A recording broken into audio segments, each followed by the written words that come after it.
fire on the ocean, the floating of a poison in the hay. A dream of a cityscape from fear and hope our Adrio was made. There's no time to lay and wait, we'll stay awake for the dawning of an age, living in the end of days. Thus the dark will be afraid.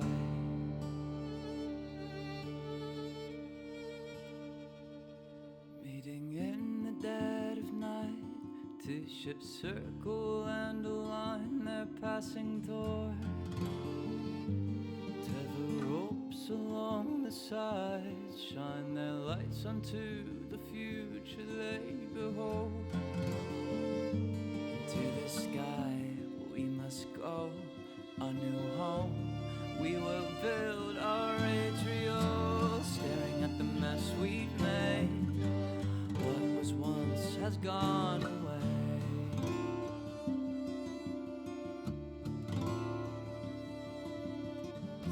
Living in the end of days, of us the dark will be afraid.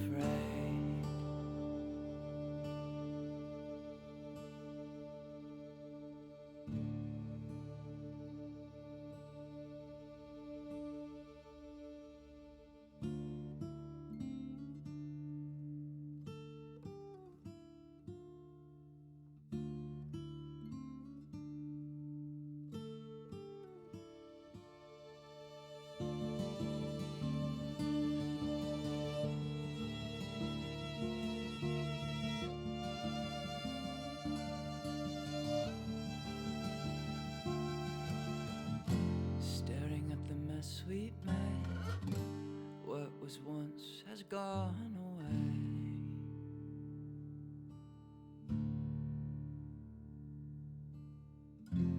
Living in the end of days, of us the dark will be afraid.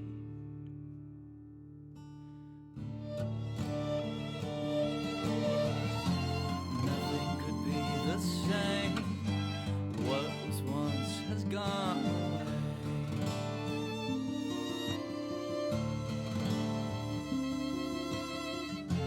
Living in the end of days, thus the dark will be afraid.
fire on the ocean, the floating of a poison in the hay.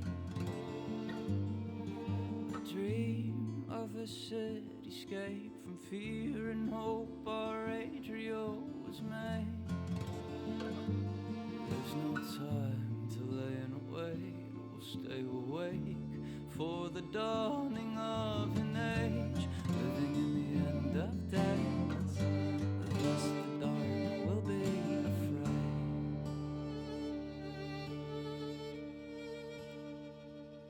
Meeting in the dead of night, two ships circle and align their passing toward. Tether ropes along the sides shine their lights onto the future they behold. Into the sky we must go, a new home we will build our Adriel, staring at the mess we've made. What was once has gone away.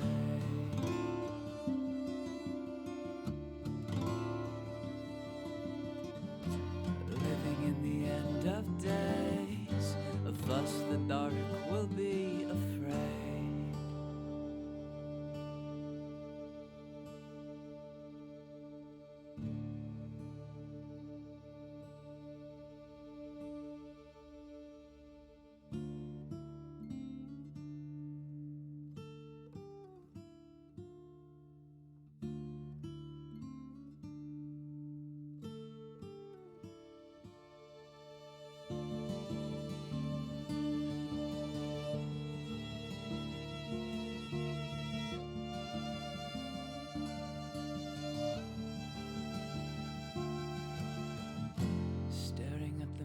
Sweet mate, what was once has gone away.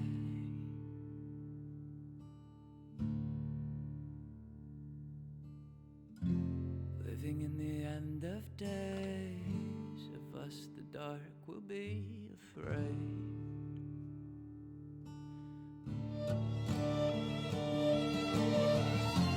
Nothing could be the same. What was once has gone away.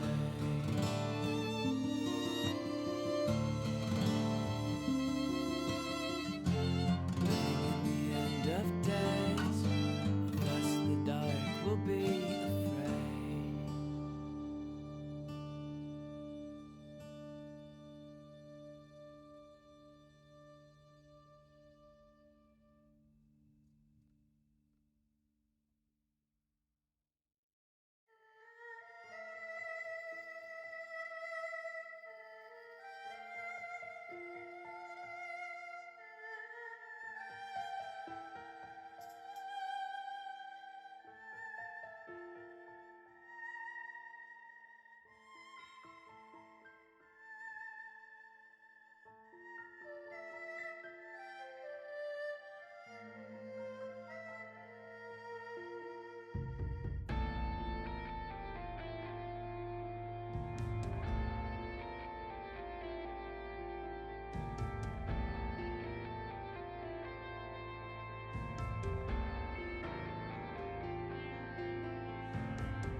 fire on the ocean, the floating of a poison in the hay.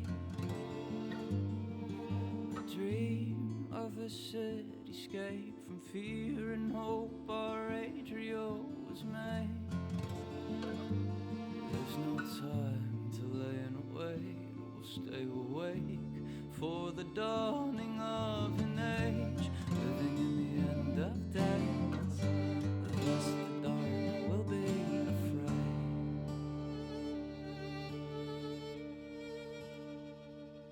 Meeting in the dead of night, two ships circle and align their passing toward. Tether ropes along the sides shine their lights onto the future they behold.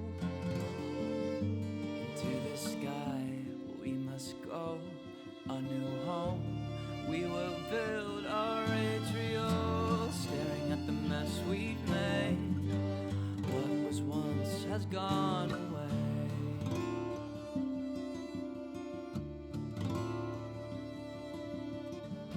Living in the end of days, of us the dark will be afraid.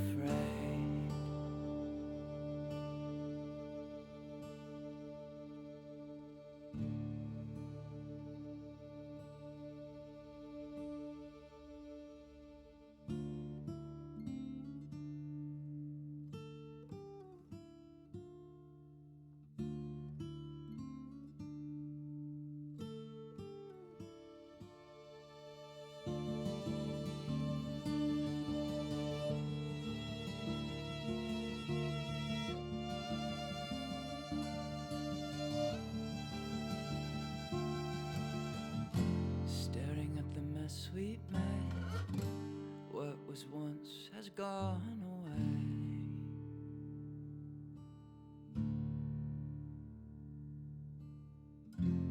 Living in the end of days, of us the dark will be afraid.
There we go. Okay.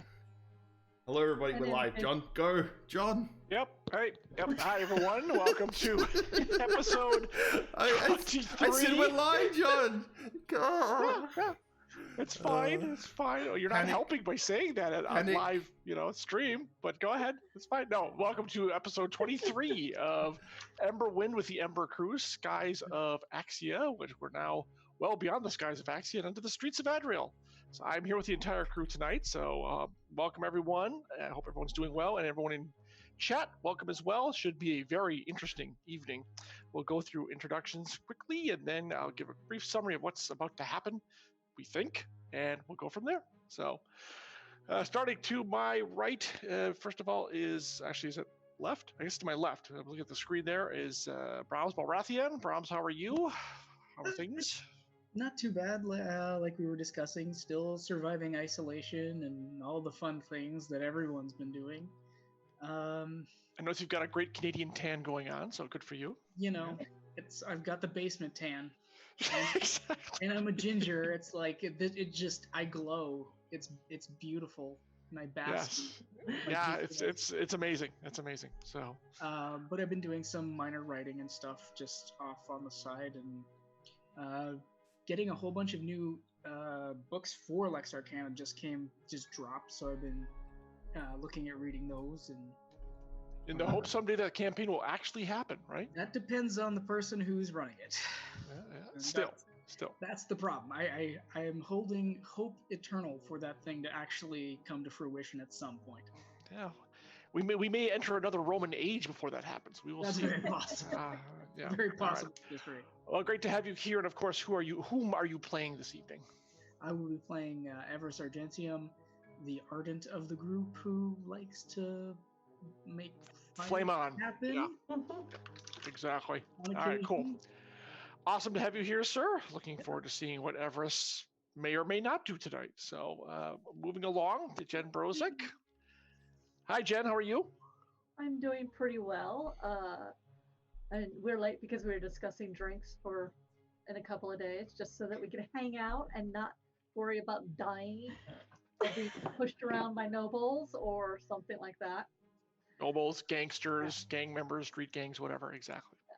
Part I of the will- reason was late was because I was also running behind as well. So I will warn everybody that there is a thunder shower rolling into my area. So if I end up disappearing, that's why. yeah. Now, So hopefully technical difficulties will not Happen. cause an issue. I Yeah, don't think so. I'll have to I'll have to do some emergency webcam alignments during that time if it happens. But Exactly. All right. Well, great to have you here, Jen, and hopefully that'll stave off or not cause any troubles until at least after the stream is done. And whom are you playing this evening? I am playing Lady Savoy Veneer, who has been barely holding on to the group from running off into certain danger. And then somebody dropped a cliffhanger on us last week. And Indeed. part of me is just like, all right, let's just go set everything on fire. Wow, the Everest method. I see. Well, that'll be interesting. Well, it was. No, It was possible danger before the end of last time, and now it might be near certain danger. I think we can up the up Near that certain threat danger. level.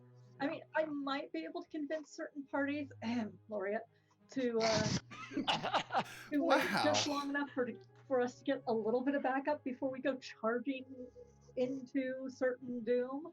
Well, we'll But- see, won't we? Yeah, we'll see. All right. And Kitty, of course, is settling in. So Yes, We'll have- that was Lilu, and she has decided that this week I need to pay her a lot more attention than I have been doing so. Cat being demanding. Perish the thought. Oh, wow. Oh, glad to have you here. And like I said, hopefully the weather will hold off or avoid your house or what have you, so we can get the stream with you. Would hate to have you conk out midstream. So we'll play it by ear and see what happens. Jaeger, Savoy, they know to use the Montclair. Yep. Often and as much as possible. Exactly. Great malice. Yep. Malice of forethought. All right. Moving on. My redoubtable IT person from down under. That is Sod. Mhm. That's me. Slowly clinging to. Trying to wake up. It's Trying. Well, you just got to channel Laureate's steadily growing rage. I had you'll be up really and at it. bad sleep for IAB, and this one I had a bit better, but it's hard sometimes getting up in the morning. Let me tell you. Yeah, yes, You unfortunately. know when you have so those what- days where you just can't, you just get up and you're like, I'm still absolutely exhausted, even though I slept okay. I'm having one of those, and So, what time is it over there right now? it's 10 a.m. But like I've been up for a Oh. couple hours, so Yeah, it's yeah. Still, Okay. it just you need to get that kick. When that kick goes and you're fine for the rest of the day, just waiting for that right now. You know, Right. And what is on your shirt, by the way? that a fish? It's a A fish. pig? As It's a fish. Okay, as that's what I my 2-year-old niece said, it's a pink fish Okay. because she's still learning colors, and so Gotcha. she's still learning them a bit, but she's gotten Well, most of them down. She got the animal right. That's all, 50-50. All right, and of course you are playing. I am playing Laureate, formerly Laureate Blackwood. Now that was revealed. Dun dun dun. Dun, dun, dun. Yes, last session. She was the reason why she never used her surname ever, and now the party knows why. Revealed in a most public setting. Yeah, the very. public is distist. Mm-hmm. And that Yeah, was good stuff, good stuff. entire Sun Chamber was a thing. Well, it was a thing, all right. It was a thing. big thing. They saw a lot of her past finally starting to unravel, and and it's not done yet. It's either, not so they even haven't done. handed down- Yeah, and now it had a bombshell at the end, which is going to cause a lot of problems. I think.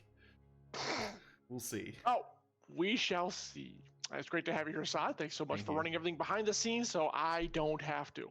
So seriously, Saad does. So a lot of chat. If heavy anything lifting goes here, wrong, so- if anything goes wrong, chat can just yell at me, and they'll Exactly. respond Yes. and fix. Notify him politely, please. Don't Yes. yell at Saad. Well, you can do all it's great to caps, have you I'm- here, I'm sir. fine with that. And last but certainly not least, now that I've made Saad a target by pointing out the fish on his shirt, let's move on to Marie. Oh. Piloto. Get the fish. Our other Canadian contingent. How are you? I'm very well, thank you very much. Good. The weather is getting warmer, even though we had snow like 2 days ago, so it's exciting. We're heading there. So typical Canada, basically. Yeah. Yeah. Okay. Excellent. Have you gone stir crazy yet from being inside all the time? No. I even had the exciting journey of. I mean, I work at home, right? I'm a freelancer, so I work at home. I write at home. It's great. But my brother ended up in the hospital. He's okay, thankfully. But it was a bit good. scary for a while. But he's on the other side of the bridge, and those are the bridges that are currently closed to traffic, just to keep the contaminations to each different province. Oh joy! Yep. So I got to lie to police to get across to get him some stuff that he needed. Some his cell phone was dying, and I got to head into a hospital and just see all of their setup and the empty emergency room because everybody's afraid. It was very exciting. So it was an exciting week. I got to explore the post-apocalyptic setting that is the Hull Hospital in Quebec. It sounds kind of Shadowrunny, all things considered. It was Cool. very cool. I only knocked down 2 people, but it was like sneak attacks right in the kidneys. I never saw it coming.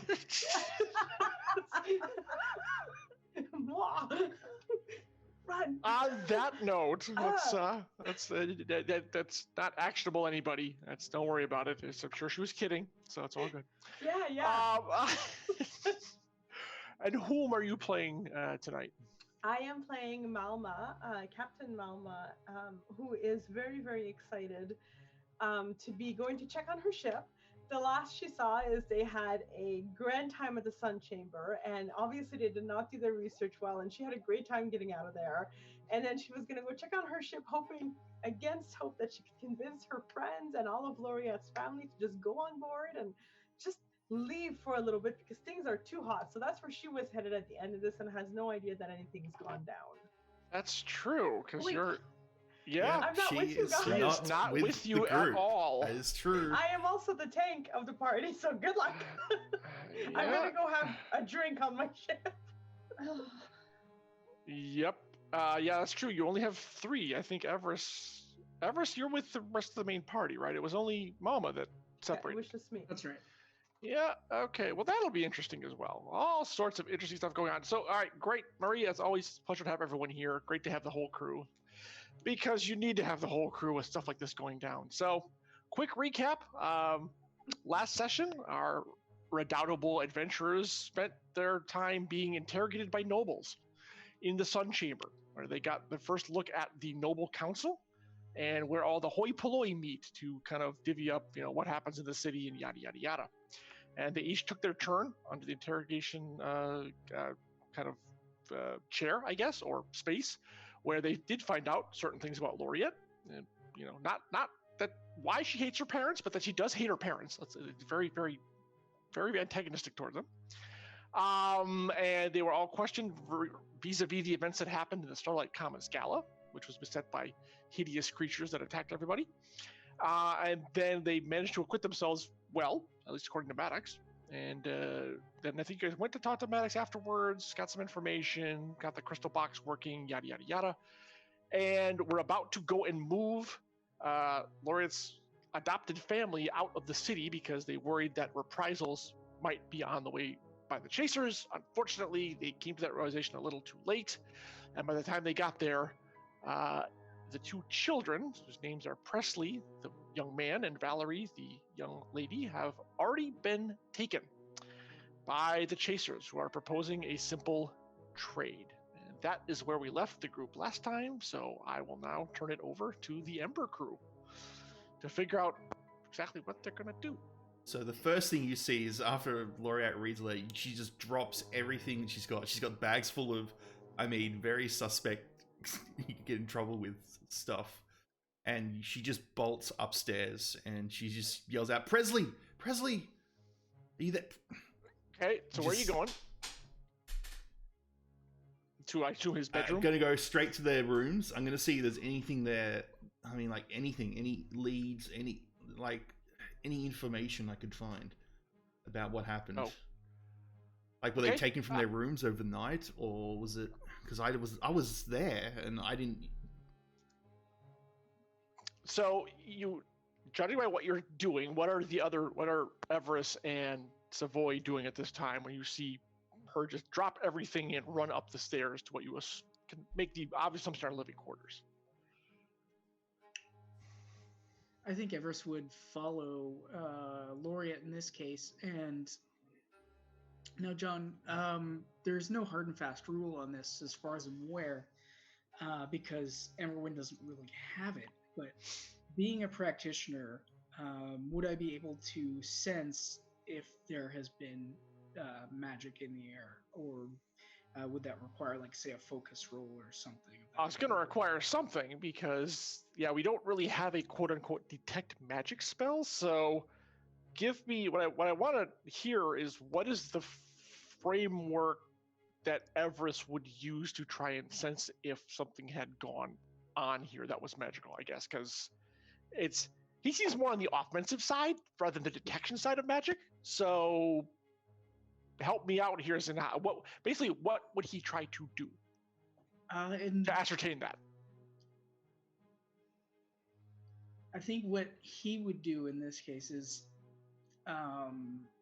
he would go into sort of a breathing mantra sort of state, because his tribe is nomadic, right? And then they would have vision quests and things like that to help themselves attain a higher class whenever they reach a new tier in their teachings and everything.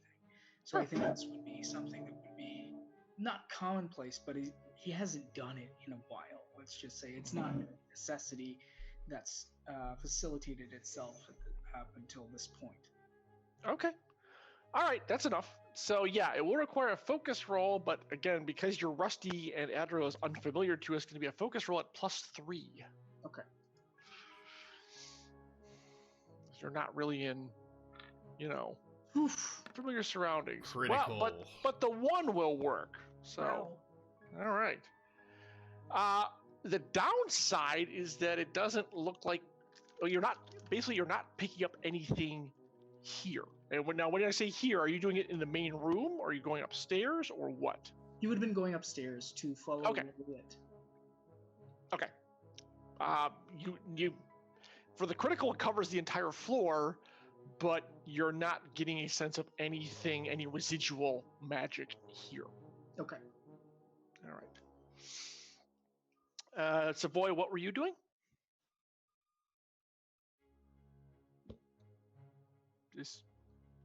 I'm gonna go to the parents. Okay, well they're right there, so you're practically there right now. Did Savoy did Laureate run off with the note? I don't know, Laureate, do you still have the note? You dropped. Okay. Okay. She dropped everything. So. Well, I will calmly pick everything up and set it on the table, and then look at the note. Actually read the note. Okay. Again. So remind us. What does the note say? If I remember correctly, it was, the children are very beautiful. You have something we want. Now we have something you want. We propose a simple exchange. we await your answer, as I believe what I said at the end. Okay, and is it addressed to anybody? That's exactly what it says. That's And all it- it says. And it is not signed by anybody. No. Okay.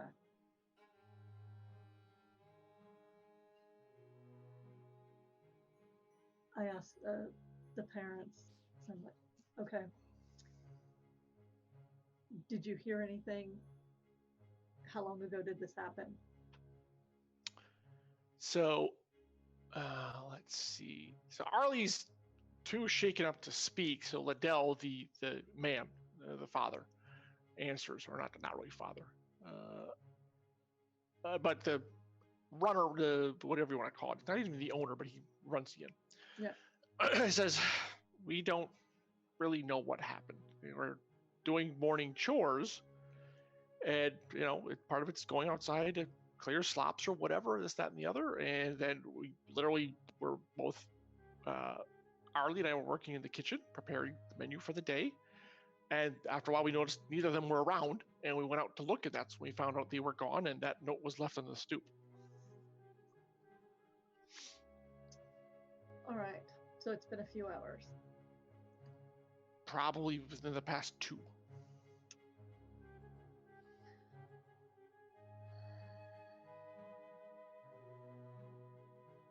Well, when we return your children to you, we will be asking the 4 of you to take a vacation with some friends of ours, so you will be taken out of harm's way. I suspect at that time you won't give us a lot of trouble when we get to that point. But we have to get your kids back first. Well, return our kids, and we'll do whatever you say. Go wherever you want us to go until this whole mess is done. Okay, well, it's not like I haven't done the impossible before. Do you have a trusted runner? Well, that technically was Presley, but he's not here anymore, so I don't. Street kids with the street kids we just use for general affairs. Can't say I trust any of them all that much. It's simple stuff about getting more meat for the inn or something. Okay. I need one to run off to the ships, the shipping yards, wherever. I can't quite remember where Mama is headed. Yeah, the Port of Dreams. Into the ship. Oh, Port of Dreams. Mm-hmm. To the ship called the Cupcake. And that's where you were going. Actually, you were going to look to see if you could find your people. So there was a bar, and you mentioned that bar. Well, you've been there before. You know the dry dock. It's a dry dock. So I need to send someone to the dry dock with the message to Mama. And give the description. It's not like she's not obvious. Indeed. To say that she needs to return to. Where are we again? This is the Silver Traveler. The Silver Traveler immediately. So you're leaving a note for her at the dry dock to come back to the Silver Traveler. Is that correct? I was just going to send a kid to say that to her. Right. Okay. Because as far as you also mentioned the Port of Dreams, so I want to make sure I know exactly where you're sending this person. The Port of Dreams is where the dry dock is, yes? It's, well, the dry dock's actually in between. It's in between Gelspar and the Port of Dreams. So, I mean, it's close. It's close, but it's still, it's not like right on it necessarily. So my memory is that Mama was headed to the dry dock to check on her crew. See if anyone answered her summons, I believe, right, Marie? Mm-hmm. Yeah, and then I was going to go, regardless of whether they were there or not, I was going to head to the Cupcake just to make sure she was flight worthy. All right. Nothing funny had happened. So basically, look for her at the dry dock. If you can't find her at the dry dock, go to the Port of Dreams to the Cupcake. Yep. Okay. And yeah, for more payment, they will do yes. that. So a half payment up front and a half payment when they get back. Okay, the whole thing, because it's multiples, is going to cost you a gold coin. just kind of pricey, but it's It you're is doing pricey, but I can- multiple I can- legs. Broken up in nibs, or the Yep. version of nibs. Yep, that's fine. That's fine. So half I now, give- half on Yeah, delivery. give them half now, half on them, because honestly, if we can't stop Laureate from charging down to wherever, I would really like Mama to be charging back. All right, you find a kid who looks reasonably reliable, and the money certainly helps, as far as you know. So, and he takes off. So, all right, and we're gonna cut to Laureate and Everest up top. So, Laureate, you are in Valerie and Presley share a room because there's not a huge amount of room in the inn. Everything looks relatively normal. Beds are made. Well, okay. Valerie's bed is made. Presley's a little bit more messy. Clothes here and there. Nothing looks out of order. Let's put it that way. So no. I'm just gonna do a thorough look just in case, and if Sure, there's any kind of. So that'll be what, a skill check? Yeah, that will be. Let's see. That's gonna be another focus roll for you. Yep. Yeah. Got a 2, which is technically a critical, I guess, but. Yeah. If there's any combat, I hope you guys roll this well at that too. So, just saying. I want to. I mean, other than like. Oh, okay. With the critical, you find a small leather pouch. It's deep, very, very deeply hidden. It's like inside a pair of rolled up socks. In Presley's like trunk of clothes, you have like there's no shelves or anything. It's a trunk of clothes. You find this small leather pouch. What do? I'll just open it and just see what's inside. Well, the pouch is technically empty. However, if you're critical, looking closer, you see what looks like traces of a familiar powder.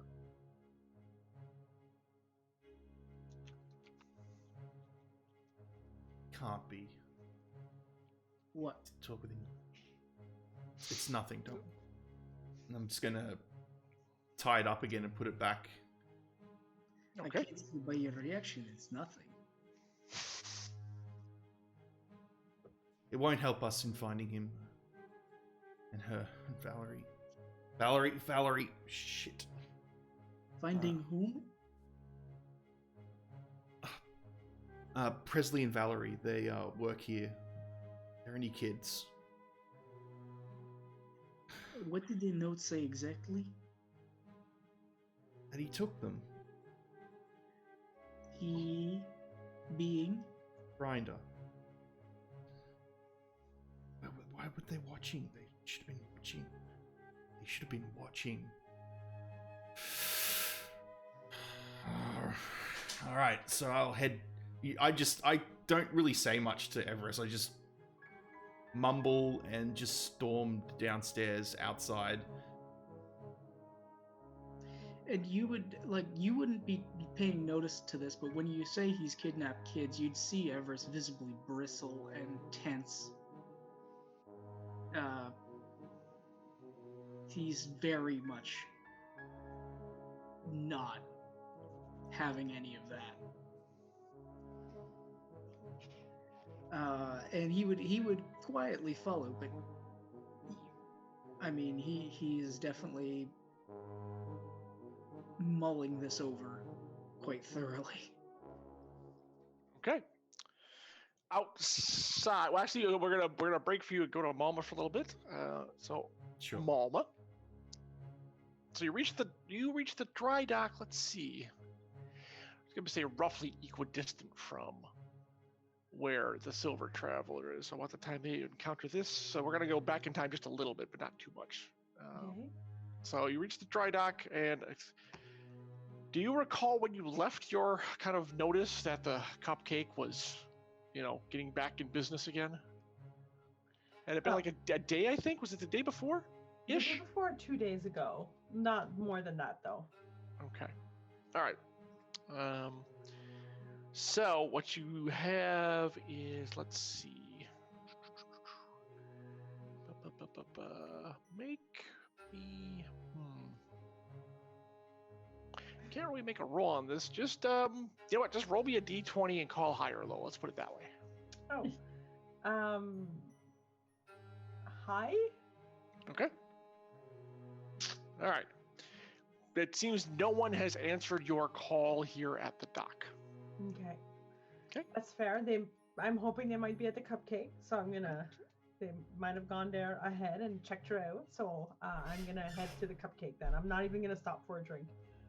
Oh, wow. All right. Serious business afoot. Oh yeah. Shit's going down, or is gonna go down at some point. I want to get people out. Little bit. All right. Oh. Let's see. So, okay.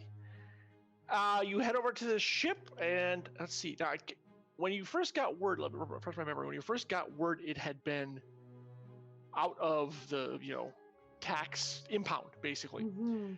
You went over to you went over to see it the first time, right? No, we didn't go see the cupcake. I haven't seen her since she was taken at the Okay. she was impounded. All right. Well, as you get closer, it looks like things are either the impound people were very good to her, or something else might have happened, because it looks like she's in pretty good shape, all things considered. But as you draw closer, you realize that it's make me an insight check.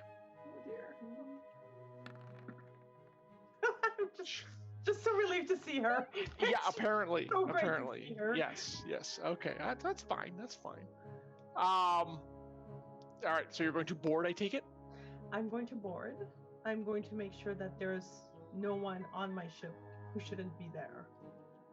Okay, well, as your boots thud onto the deck, you hear steps from someone climbing the ladder from the inside the hold. And your first mate, whose name is Alicia, pops up. All right. Wait. Alicia is female? I think so, yes. Let's go with that. That's fine. Yep. It's like, Captain, got word you were finally ready to set sail again, so I thought I'd swing back and make sure we were ready to go. Wonderful. Good to see you again, Alicia. I hope that these past few weeks have treated you well. Adriel is Adriel as usual. I did all right, but truth be told, it'll be good to get into the skies again.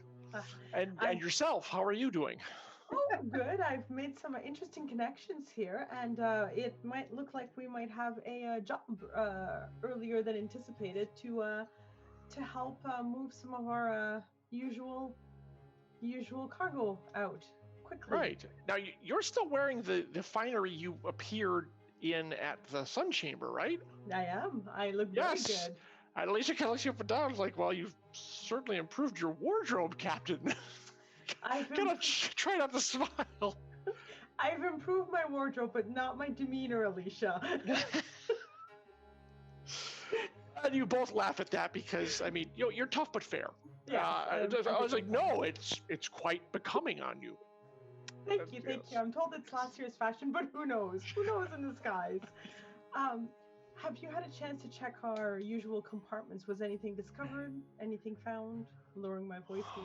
Well, we were able to offload the cargo that we had brought here, so that wasn't an issue. So good. They're currently empty. There's been no sign they've been disturbed. Let's put it that way. Perfect. So, I mean, honestly, that's great if we have a job. Does it involve cargo or passengers or both? Both combined, yes. Okay. Is it general cargo, or can those compartments be put to better use? You know, two birds with one stone kind of thing? Or, I'm sorry, two slaughterfish with one stone kind of thing? I've missed you, Alicia. It's been a while, Captain, but now that we're here, it's down to business. That is exactly what your first mate does. She's very practical, very pragmatic. I like her. Yeah. You guys work well together. We do. We're going to be moving, it looks like a family who needs to get out of a bad situation. Okay. I think it'll be wise of us to keep them in one of our inner compartments until we clear the skies. Okay, for short term, that's fine. They're not really designed for living quarters, of course, you understand. No. Okay. We've done this before. True. We can get them out. Oh, that's not an issue, indeed. Are we rigging up living quarters? Are they going to be here for an extended stay, or are we dropping them off somewhere else? I have absolutely no idea because I'm still trying to convince them that they are in a bad situation, that they need to get out. And sometimes that takes a little bit of work. Maybe prepare for an extended stay just in case. And if they don't come, I'm sure somebody else will need a lift. I mean, I Well, can't imagine sure. people don't want to leave this place. Well, travelers always come and go. Exactly. My question is, am I putting the word out for other passengers, other cargoes? No. How much latitude do I have to drum up some business for us? I think we're going to be moving pretty quickly and we'll need to stay flexible. So let's keep our promises very minimal and just stick with this cargo, get out of this town, and then make our luck, find our fortune in the next one. All right. So right now we have really no destination in mind per se. No. So planned for a long and possibly difficult voyage, my friend. I don't want to say always, but of late our luck has turned a bit for the sad, but hopefully we can turn that around. All right, I will lay in stores. I have kept up with a couple other crew members. If our paths will cross, I'll tell them that we're back, in business and should be casting off a day, 2 days at the most. We might be casting off as early as we're in the evening right now, right? As early as this is not even after. It's not even noon. It's like 12:30 because the whole thing with the nobles took the morning, and now you're in barely afternoon. Okay, we might be casting off as early as evening tonight. Okay, so all right, I should be able to scrounge up at least 2 of our crew members. If not, we'll have to lay in some new people. So how many passengers total? Probably looking at 3 able fighters and then a family of 4 or 5. I'm not sure yet who might be coming. 5. So 8 to 10. Mm-hmm. Okay. I will provision accordingly. You know how it is. Sometimes I like to bring surprises, but you're always good at dealing with them. Sometimes. There is the matter of purchasing expenses. I will send someone with the necessary funds. When would you need them by? Okay, you're saying that very slowly, Captain, and if we're leaving by tonight, I need to provision today. Yes. And our credit in Adriel is not that great. I cannot stake a claim on return profits or anything like that. So it's going to be cash on the barrelhead. These people are difficult. I have on me some money. How much do I have on me? Thankfully, I still have some of my earlier money. So I have 47 gold pieces on me. Well, that'll help. So here you go. I will hand that to her. She's like, whoa. She divides it in half. Here, I think this will be fine. She gives you the rest back. I don't need all of it. I give her... You'll need wages as well, Oh, I know. What would I do without you keeping my books? By the way, last time you got your ship impounded, so we're going to talk about this at some point in the future. Yes, my mistake. I have to admit. It's just I'll take the hit for that one. And here's a little your bonus for the past 3 weeks and for coming back so quickly. And I'll give her whatever is appropriate as in wages. Captain, probably certainly more than 3 to 4 gold pieces then. Okay, I'll buy me hand. Oh, there you go. All right, so mark that down. So, disappears. Just thank you. Money. Yep. All right. So you have 18 left now after all that, I think. Yeah. All right. I'll be able to get outfitted as well. We'll also need ammunition for the guns, but that shouldn't be too difficult. So this should cover us, I think, fairly well. So, we should be ready by sunset. Wonderful. This is going to be fun, by the way. You're going to love my traveling companions. You say that every time. It's always only true about half of the time. Oh, at least 55%. It'll be great. You'll love it. I am sure you've done your usual making friends and influencing people. All right, Captain. Well, please take care of... not to tell you what you should do, but you should probably take care of what you need to take care of to make sure that we can leave if it indeed we need to set sail quickly. Yes, I will go check on my friends now and see if I can convince some souls to board, and I'll trust you as always with the preparations. Thank you so much for coming. But always a pleasure, and it's good to have you back. The skies are always better with you at my side. Indeed. All right, we'll meet again here. Head to sunset or earlier. It'll be a surprise. You love surprises. So let's see. Make sure we're ready to cast off at a moment's notice. Got it. Yes. Okay. It's wonderful, isn't it? I missed this too. I'm gonna clap her on the shoulder and just good luck. I'll see you soon. Yeah, or not. She calls after you. Just keep going, happily. Yeah, exactly. Yeah, you're off. All right. And she goes to do her thing too. Yeah. Alicia's been your first mate for, the past 2 years. You worked your way up from, crew member, and has proven very loyal and steadfast, and kind of trying to keep your more erratic tendencies under control. But you're still the captain, so it's a lot of nodding and smiling, and how are we going to get out of this thing, and all that kind of fun stuff. So yep, there you go. I take care of her though, because loyalty can be bought, sure, but it's better when Well, it's she actual. keeps coming back, so yeah, that's true. That's true. And you've never really, you've had some scrapes, but never really steered anyone seriously wrong. Just the No. usual that comes with being a possibly illicit purveyor of goods across the skies. That kind Who of stuff. isn't though? Who isn't? There's plenty of legal merchants, by the way. So, all right, Mama, where are you going after that? I am feeling good. I'm going to start strutting back towards the dry dock. Just, one more look at it, make sure there's no drinks waiting for me. Probably, I'm not anticipating there's any danger back there, so I'm probably not going to beeline. I'm going to happily walk. Okay. Hum a happy song. You got your ship back. I got my first mate back. I got my ship. We're going to take off. It's going to be great. Mm-hmm. There you go. All good. Yeah, dry dock is the same as when you left it. Early afternoon is not really much of a crowd anyways, so it's pretty quiet. I will, I'll order a drink. Okay. And the bartender serves you.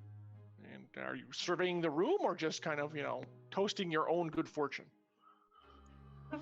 How many people are in the room? It's like less than 6. Oh, you know what? I'm having a great day. A round for everyone. Oh, well. So, yeah, everyone's certainly thrilled by that. The bartender's not going to complain either, because this is after the lunch rush and before the evening crowd. So, good business is where you find it. It's like, and as he pours around for everyone, it's like, you come in with a big cargo or something? What's the occasion? I got my ship back. That's an occasion. Oh, well. I can take the skies again. And everyone, hip hip hooray, kind of toast you as well. So, to sailing the skies again, and everyone kind of chimes in with that as well. So, it's like, oh, well, there you go. All right. And congrats, by the way. So, I was hoping that your next trip is successful and fills your pockets. Oh, they always are. They always are. So what beauty the skies hold out there. Only time will tell. And then I will probably launch into some story about a time that the skies held fortune when nobody expected it. There you go. Exactly. About midway through your tale, you hears Captain Malma from behind you. I will turn around. And you find 2 of your crewmen, just your regular crewmen, sitting. Like, we got the call that you're back. The cupcake is back underway again. Is this true? It is true, and I'm so glad to see you both. And we'll leave names for them later. Yes, I'm just like, oh god, I did not plan a whole crew apparently. How has Hadriel treated you? Well, yeah, they're fine, but it's like with the end of the festival season and the end of harvest, the pickings have been a little bit slimmer. So we had to kind of do some day work down by the docks, unloading what was last coming in and going out. So one's name is Yen, Y-E-N. Perfect. Yen, I love Yen. And then the other one is Rolf, R-O-L-F. R-O-L-F. I love Rolf, also my friend. Good Yeah, crew member. they're also both solid crew members, been on with you at least like 10 months to a year. Dependable folk. So it's like, yeah, we were just kind of counting the days until we got the word out. So very thankful we ran into you. Are we ready to go? Do we have a cargo? What's up? We will have a cargo soon, but we will definitely have the sky soon. So why don't you head back to the Port of Dreams, to the Cupcake, and see Alicia, and she'll assign you your stations. Oh, Alicia's back too. That's great. All right. Well, Yes. let's stand us for a round before we go. Of course. And you know what? Thank you for all of your hard work, and I'll give them each 2 gold pieces. Well, Just, hey, so it is a good old time at the dry dock. Yes. just like it's a great Yep, day. exactly. So you guys hoist your cups and pound a drink back real quick. I say, well, let's get back to the ship and make sure she's in good working order. Captain, we'll see you there. See you there, my friends. Thank you for returning. You are the best crew of the skies. Well, it's always good to have a captain who appreciates us to sail under. So our pleasure. Literally, they're both very happy to be working with you again. So, all right, and they take off, and you're, feeling even better now. So, yep. Life is good. Life is good. Well, I've got some great news to report back to my friends. So I'm going to leave my new dry dock friends to themselves and head back on to. As you're about to leave, actually, while you're enjoying your drink with them, is when the runner comes here. And actually, hold on a second. I got to back up a little bit. No, that's fine. I'm gonna play fast and loose, anyways. The runner arrives as you're doing this, and basically says, is it a written message or just a verbal message? Verbal message. Verbal message. So Okay. says that you are needed back immediately. Right. So one of the street runners comes panting up to you. You must be Captain Mama, right? I am. I'll hand him my drink. Oh, he literally pounds off what's left of it. Thank you. Woo! I have a message for you from the Veneer Savoy family. The Veneer family. Savoy says you are needed back at the Silver Traveler. Post haste. Has there been any trouble? No. Do you know? It's the only message she told me. They would like to see you as soon as, but she did say as soon as possible. Perfect. Thank you, young lad. Now, get running back and report that I'm on my way immediately. Well, if you're going there, you can report it. Oh, wait a minute. I need to get paid. Okay, sure. I'll let her know. I know how Savoy works. I've seen this. All right, and he takes off again. I'm going to turn to my 2 remaining crew members because they haven't left yet. You said. Right, this is before they left, correct. And it's like, so the Veneer family, you have been making friends. Indeed. But I think it's wise for you both to get to Alicia and tell her that our timeline might have moved a little bit forward. So get the ship ready, and I'll meet you soon. She'll know what you're talking about. Oh, she always does, even when I don't know what I'm. I mean, yes, of course she will. And they kind of exchange a look and a nod and say, "Yeah, it's true. Yeah, all right, we'll let her know." Okay. Yeah, we'll see you at the ship, Captain. Thank you. Yep, thank you. And they take off. All right, now you're going to head back, I take it. Yeah, no, I'm going to head back and I'm going to double book it. So much for the jaunty strolls. There's no time for jauntiness. All right. So you're heading back right now. That's all that's going to happen. And then, so Laurie, you are now outside the inn. And what do you wish to do? Wait. Before Laurie actually makes it outside, I would like to try and step in front of her. You're moving to intercept? Is that what I'm hearing? I am moving to intercept. All right. So we'll rewind to as Laureate is heading toward the door, Savoy interposes herself out of my way. Laureate and the exit. Savoy, out of my way right now. So, just a quick question. Are you going to run off into certain danger with no backup so that we are going to have to come rescue you? Or maybe drag your dead body away from the chasers?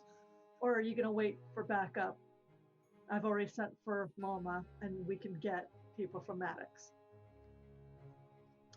I'm not planning that at this time. More than 3 people, now, out of my way. I'm seeing if someone's outside. All right. Step out of the way. Just make sure if they're not going to more than 3.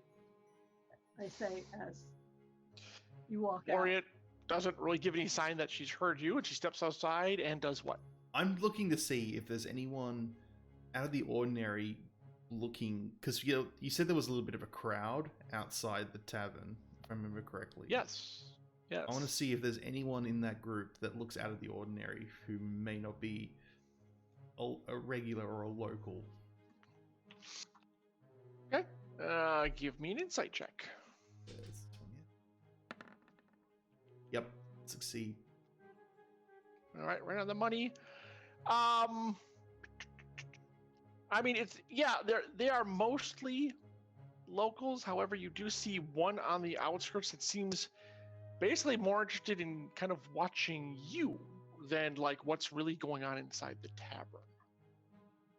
I'm gonna walk They're up to dressed that. nondescript, kind of like everyday lower class clothes, peasant-y kind of garb. There's nothing really. If not that you felt kind of they're watching much more than there, you wouldn't have really noticed them. But they're definitely clocking you. Let's put it that way. I just walk right up to them as soon as it's like away from the crowd. They're probably in the distance. And well, it's not that far away. They're like Yeah. a couple steps away. Yeah. So, okay, it kind of shrinks back as you're like about to like. If you didn't stop, you would have bowled him over. And kind of looks at you with a surprised, maybe a little fearful expression on his face. Are you with them? Am I with You're who? supposed to be watching them. Are you the one? And I will grab that person by the scruff, like of their shirt. Hey, let go of me. He grabs your wrist and are you gripping tightly? Because he's going to try to pull your hand away. Yeah, very tightly. Oh, okay.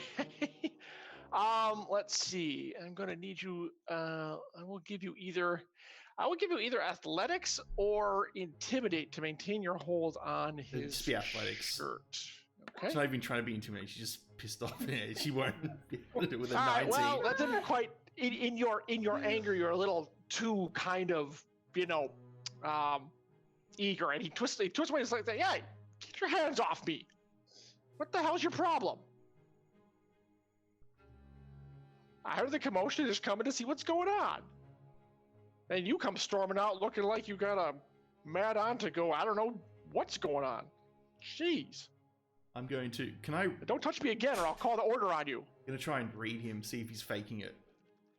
If he's, All right. if he's trying to deceive me. Let's see. Insight at +4 because you're angry. Yeah. With a +4. No, just. He seems sincere, even through your anger. Now you could take this as if you're angry, you're not believing him anyways.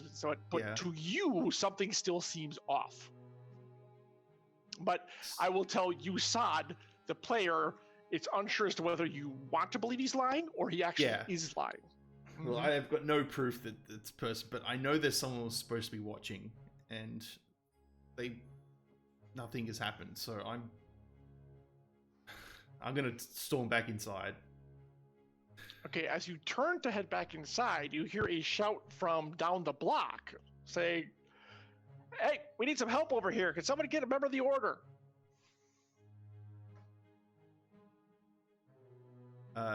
If I look in that direction, is it just one person?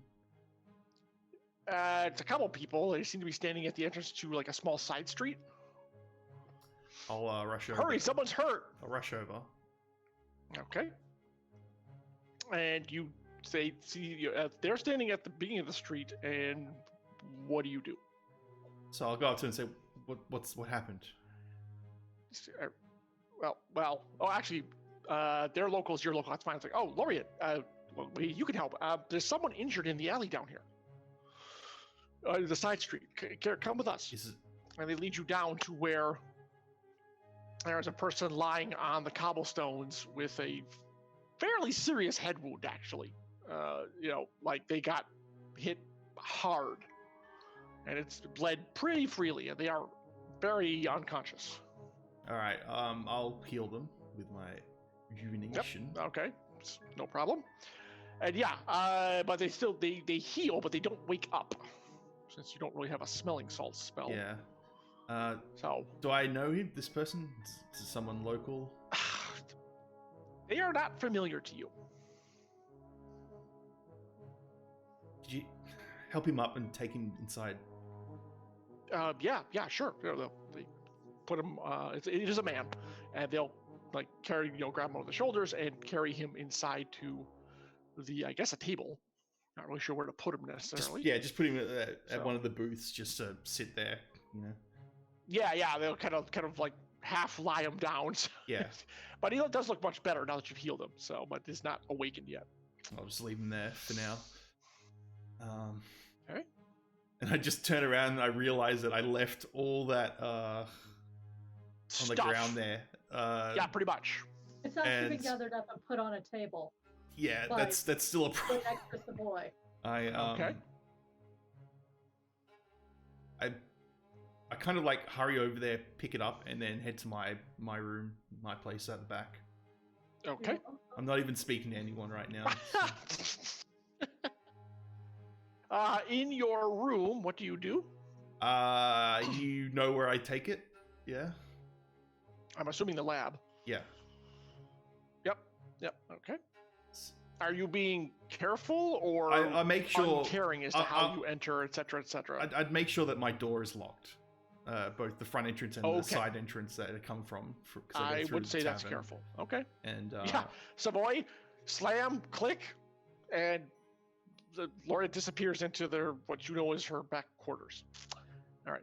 Are you just dropping it off there? Or are you doing anything in the lab? I'm just gonna drop it off there because it's all I don't have anything to use it for right now. So. Right. Okay. All right. Tucked away, safe and secure.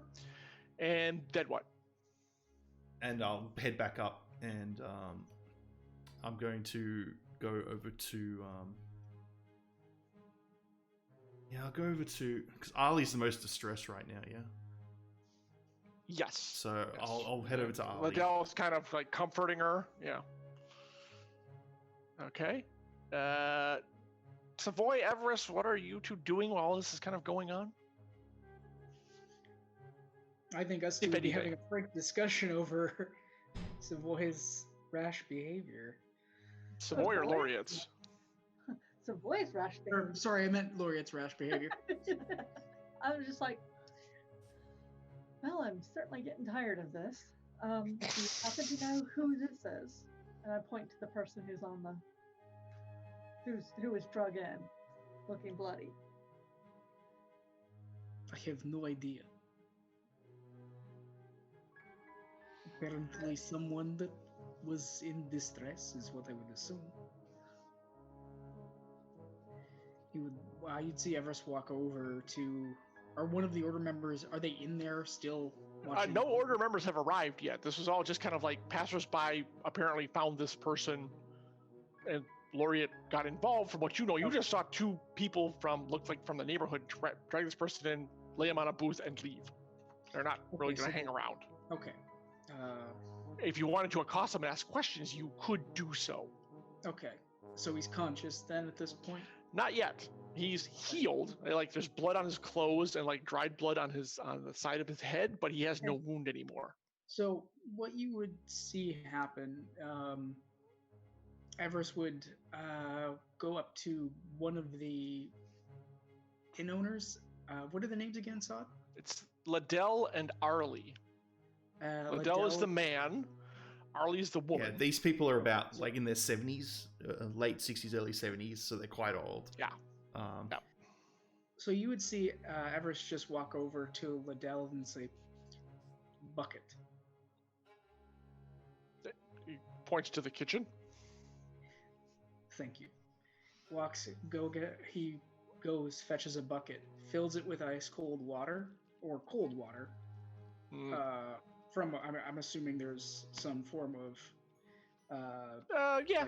There's there's sewers there. We're gonna say there's plumbing, so yes. We're not savages. Excellent. So he would fill that bucket full of water and walk over, stop in front of Savoy and say, "One moment, please." And he'd throw the bucket of water on the unconscious individual. Well, alrighty then. Let's see. Sploosh. Let's see. We'll give him this. Does not seem to have any effect, except now he's soaking wet. Damn, I was sure that was going to work. Did not appear to do what you wanted to do, and now there is a mess. You see him walk over to Liddell. Mop. He points to the kitchen again. You see him walk back over, grabs a mop, starts mopping. Okay. Yes. I'm gonna go over to the unconscious guy and just kind of tap him in the face. Hello, hello, hello, hello. Pressure point on the earlobe. Let's see. It's not really a leadership thing. Not really intimidate either. You can't really intimidate an unconscious person. Let's see. Did you say pressure point on the earlobe? Yep, pressure point on the earlobe. Make me a knowledge check.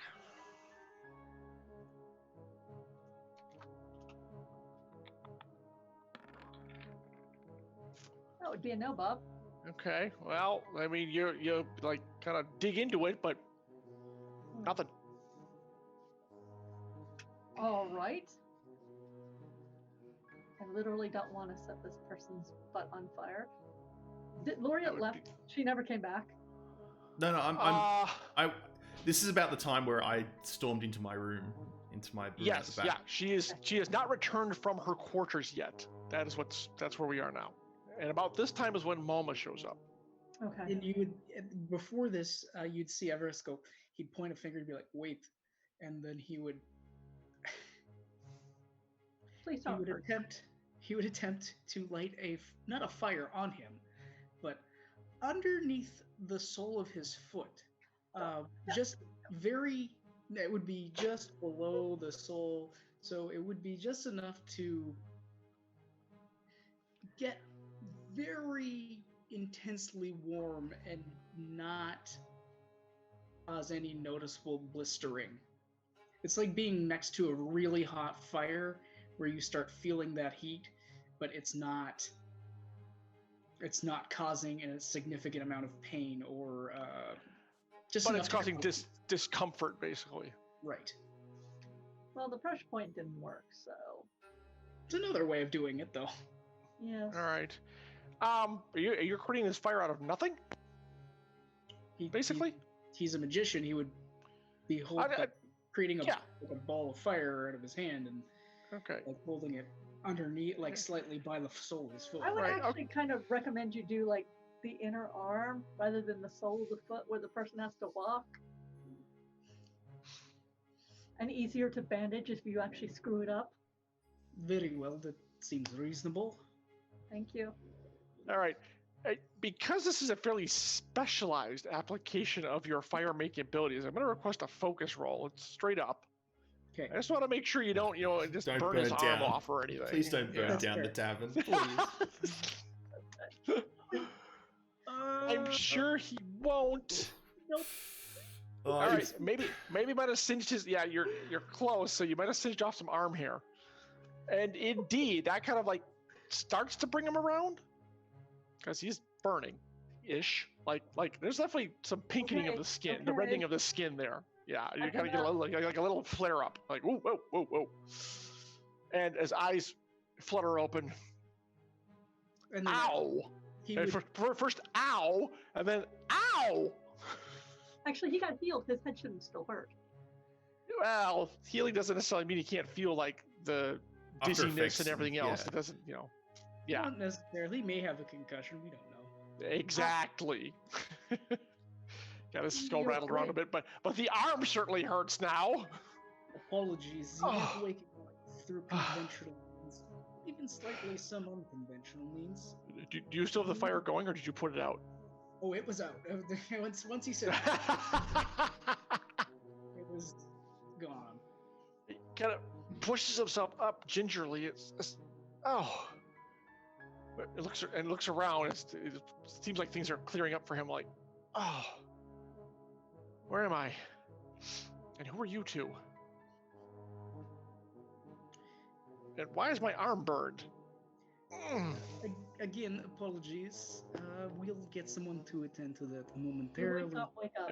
Well, that doesn't answer the question of how I got burned. But Here, you're in the let me- Silver Traveler.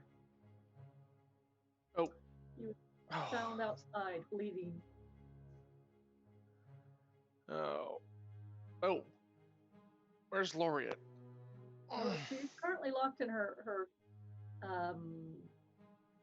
lab, and she's the one who healed you, but she's not in a very talkative mood right now. So who are you?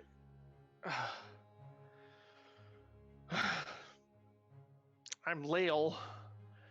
I was supposed to be keeping an eye on at someone's request for Laureate. Did something happen? He kind of catches sight of Arlie. He's like, why Yes, is... 2 children have been kidnapped. Great. Ow. They must have gotten me first, which means they knew we were here. I've been sent to keep an eye on the place for just such a thing to happen. You'll have to ask Laureate for more details since I don't know either of you. But I have to get back and report. Oh, shit. I'm like, do we really want? It's like, I look at Everest. I'm like, should we let Laureate know who this person is, or should we let him go? Maybe after they leave with the mood she's been in, it might be better. Yeah, she might set you on fire. They're not here. Hey, if I was overpowered and knocked out, I can't really be held responsible for that. Jeez. Not being exactly. You'd be surprised with her. Well, what she thinks. Well, you need to report to somebody that you have failed in your duty. Yeah, well, not really my fault if I'm taken by surprise. There's only so much one person can do. We're not... Never mind. Just tell Laureate we were here, but they got the drop on us. Whomever this is. All right. Well, actually, I think he said the Chasers already. If it was the Chasers, you could have put 10 people on this building and it wouldn't probably have helped. But I imagine you'll find that out soon enough.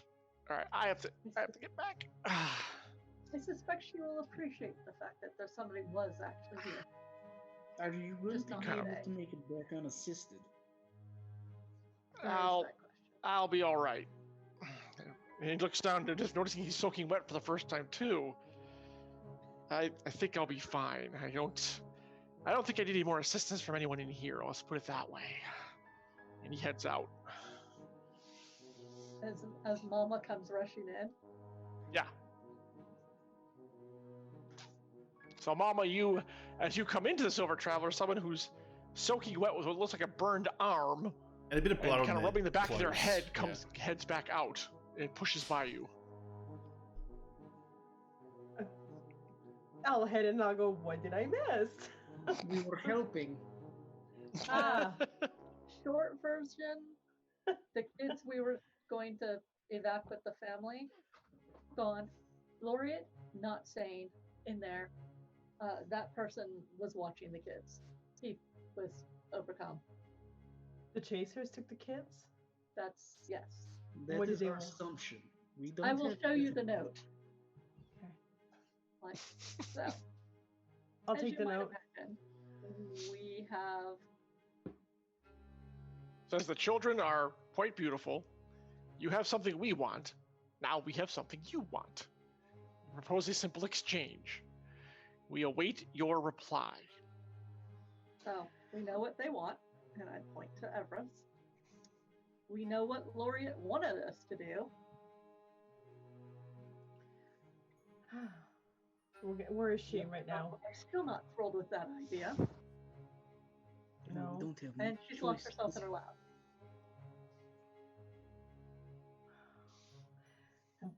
Let me go get her and we can all talk about this together, but I think this night is going to get more interesting on the upside. The cupcake is ready. Well, on the good side, I talked to Liddell, and they're, as soon as we get the kids back there, they will be ready to leave. Perfect. Tell them to pack light, and we'll move quickly as soon as we get those kids back. Let me go find Laureate and. That way. Okay, I will. Door's locked. Oh, Is it on the second floor, the door locked, or is it? No, this is out the it's the back. ground floor. It's out back. Yeah. Oh, it's where I found you this morning, right? Yep. Yeah. Okay, well I'm gonna go knock on the door. Laureate, it's Mama.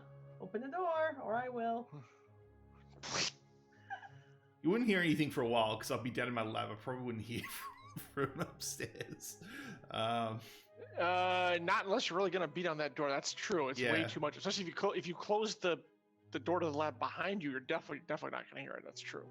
Well, it's part of the mechanism, So there is no answer. There is no answer. Mama? Yeah. All right, I'm going to what kind? It's just a lock. It's just a regular lock. As far as you can tell, I believe it's the standard kind of, right? Stop. There's nothing really special about it per se. I've got at least the full-on brace at the back that you can put all across. You know, like the classic wooden Crossbar. brace. Yeah, crossbar. Yeah. So it is secure. Let's put it that way. It's not something you think like you kind of experimentally push at it. You don't think it's something you're gonna be able to just like kick in or ram with your shoulder or something like that. Okay. I'm going to knock more determinedly with the handle of my mace. Okay. Rappity rap. Let's see. I don't really have an alertness or anything like that. Focus. I guess a focus roll would just be probably. Yeah, I guess the focus is gonna be close enough. So go ahead. Yep, just hear it. Yeah, exactly. You seem to hear like a faint thudding from somewhere upstairs. And I'll make sure I've got everything locked, tucked away in one of the cabinets in my lab, and I will head up. Okay. You eventually hear the sounds of like unlocking, as in like a big piece of wood being moved, and I'll open up the door, and then you're back. Mama's outside. Hey. I get past. I don't know. What are we gonna do about this? And are we gonna do it together? Because Savoy and Everest are ready to party too. I need to speak to Ali right now. All right, coming with you. And Laureate, I'm sorry about your friends. Let us help you get them back. They are not my friends; they're my family. Right. Well, I'm gonna nod in acknowledgement and let her through, and then just follow her. Okay. All right. So back inside the inn. So everyone sees Laureate come back in, followed by Mama. You cross to Arlie and Liddell.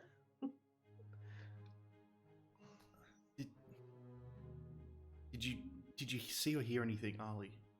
Liddell? When we got word, this is Liddell talking, still Arlie's still just kind of silent. But when you said there was danger, and after the whole incident with the food, we put a strict rule that no one was to go anywhere by themselves, even outside for a second. And that was what they were following. They were just always pairing up. We thought them paired together, at least one of them would either, well, we didn't want anything to happen, but we thought one of them would get away or be able to raise the cry for help or something. But apparently that wasn't good enough. I should have been with them. I blame myself. So they were outside doing which chore? The usual chores, taking out slop, dumping over a bucket, whatever. It's cleaning the outhouse, which does need to be cleaned here. Nothing that should have really put them in danger. They were merely a shout away. So. And they just never returned from. Right. Yeah, after a few minutes, when they should have come back by then. Was it just on the table? Did someone give it to you? I left on the front stoop.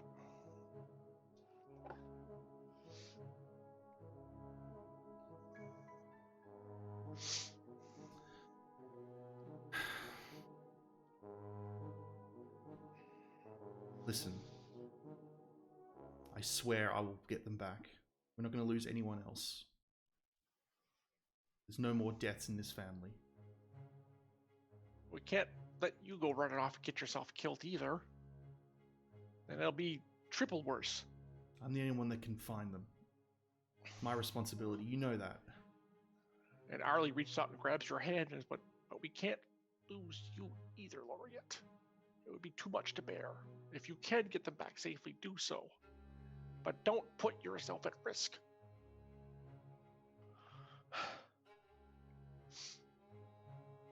Losing them would be bad enough, but I don't know what I would do if you were gone too.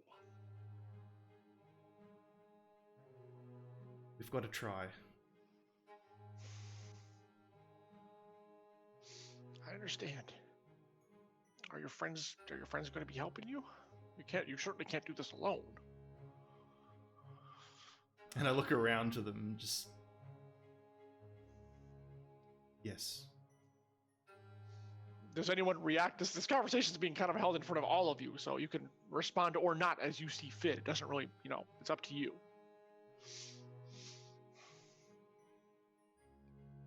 Anyone? Bueller? Anyone hearing me? Sorry, one sec, guys. I gotta mute myself. Yeah. Yep.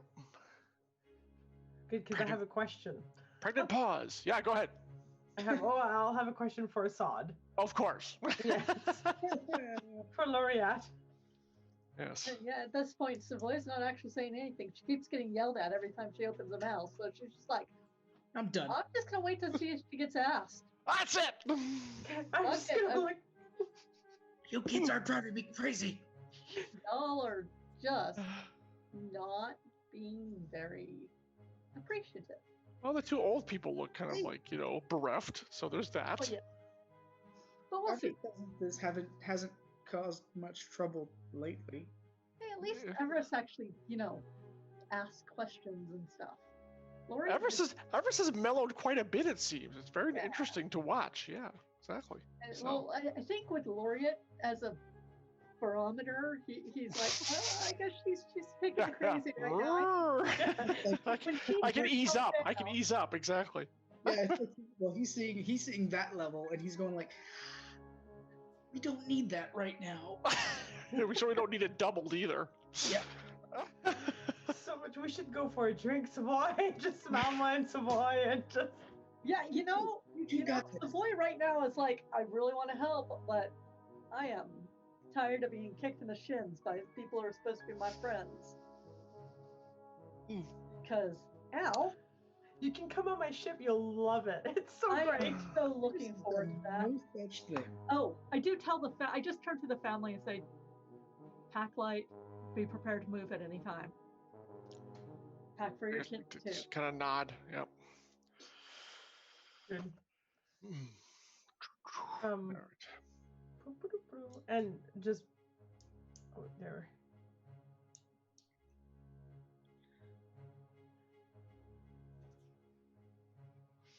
Sorry about that.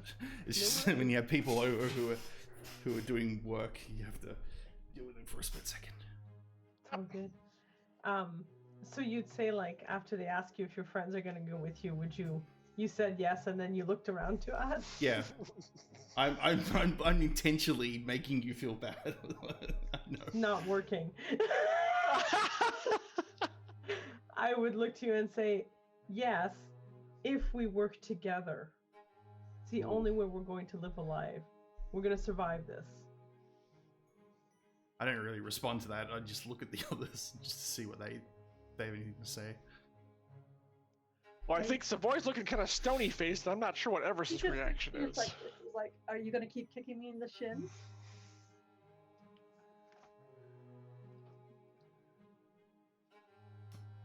What do you mean by that? I mean, every single time I open my mouth in the last 3 days, you have yelled at me. You have ordered me around like some servant, and you have treated me terribly. Now, I have told you from the beginning that I want to help you, but you are not willing to listen. Now, if you are willing to listen to all of us, Everest even, yes, I'm absolutely willing to help you. As I've told the parents, or your family, pack light, pack for the kids.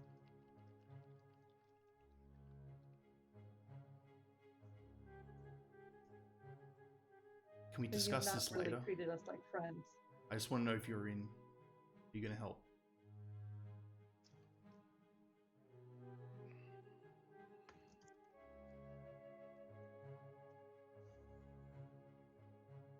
I think you did not actually hear what I just said. I heard exactly what you said, and I don't want to have an argument in front of them. No, I think this is a perfect place to have this. Let your family see how you've been treating your allies and your friends for the last few days, last week. So, what else do you have to say to me? Are we going to do this as a team, or are you going to yell at us continuously and try and run off into without thinking?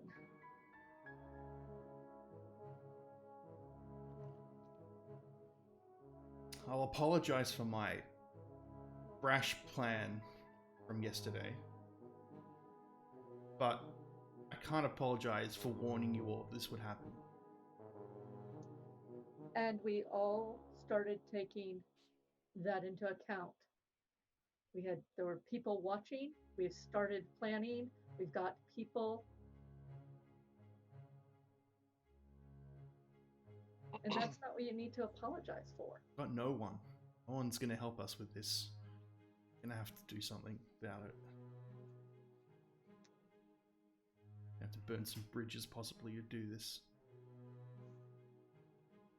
Lord Maddox has already offered to pay for the men that we can get. I wouldn't call him no one. True, but the problem is that even if we have men, we have nowhere to send them. We have got very little information. Maddox's reach is very limited. He's not a noble, he's a merchant. I'm not a noble. I am also a merchant. And I thank you for helping so far, but we're going to need more. I turn to Everest. Are you willing to help? Well, there's one thing I'm sure of, it's that you don't turn your back on family, which is essentially what all of you are. In this case, I'm an outsider. I came to befriend all of you. And no matter how much of an ass you might be being in any given circumstance, you'll still support each other. Yes. Now, I do agree that we do need support, but the problem is time. And secondly, we still don't have a location for this exchange that is supposed to be taking place. I'm sure they'll notify us soon. The note said that they wanted us to respond. We look forward to hearing from you. Then, in this case, is there any way we can pick a favorable ground that would help us? They won't, except they'll probably want to do it in Gelspar, knowing Grinder. Then I would suggest neutral territory. If this is the Problem case, is that they hold all the cards. True, in which case we need to have something up our sleeve just in case. Granted, now, Malma, you have the cupcake getting ready, in which case a quick egress may be necessary. The cupcake would be ready at a moment's notice. I've got the best crew on it. Now, the question is, can they intercept can we get word to them about a location we may be to help with this egress of, say, the two hostages and ourselves if necessary? But they have to do it quietly. Is it possible for the cupcake to I don't know, enter some sort of silent running mode? That would be very useful under so many circumstances. And it would have saved me so many different fees over time. Unfortunately, the cupcake is big, a little bit old, has been in one scrap too many, and she will get you where you need to go, my friend, but she will not do so stealthily. Okay, so I have a couple of out of character questions about this city. Hmm. Is there a known bridge that's like a sturdy bridge? There's not a sturdy bridge, but you know of another. You know of another bridge that actually leads into Gelspar. Well,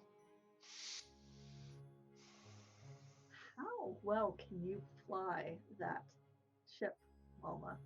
Now that's another question entirely. And the cupcake will go where the cupcake needs to be, as long We as it's know big what enough. they want. They want Everest. We know what they have, the children. If we can do an exchange across a bridge, And have the kids come this way while Everest is coming through, you drop down with the ladder, take Everest away, us hightail it. That is a plan. I didn't say it's a good one, but it is a plan. would my only concern is how to let them not see the cupcake. Well, I suppose you could be under the bridge and Everest could jump off of it. I don't have wings, so you better bloody will catch me. No, I'm serious. That's actually.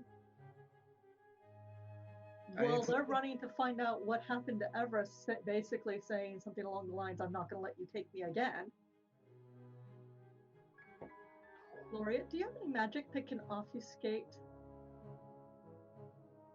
No, I don't. Do we have anything close to a smoke bomb? Probably buy one. I'm sure there's someone around here that can produce something like that. So what do you think of this idea of trying to meet and have them crossing a bridge?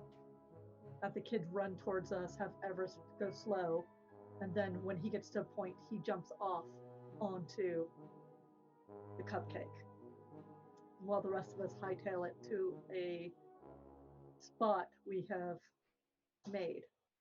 Well, here's the only problem I foresee is if you are running to a spot, the problem is the chases are everywhere.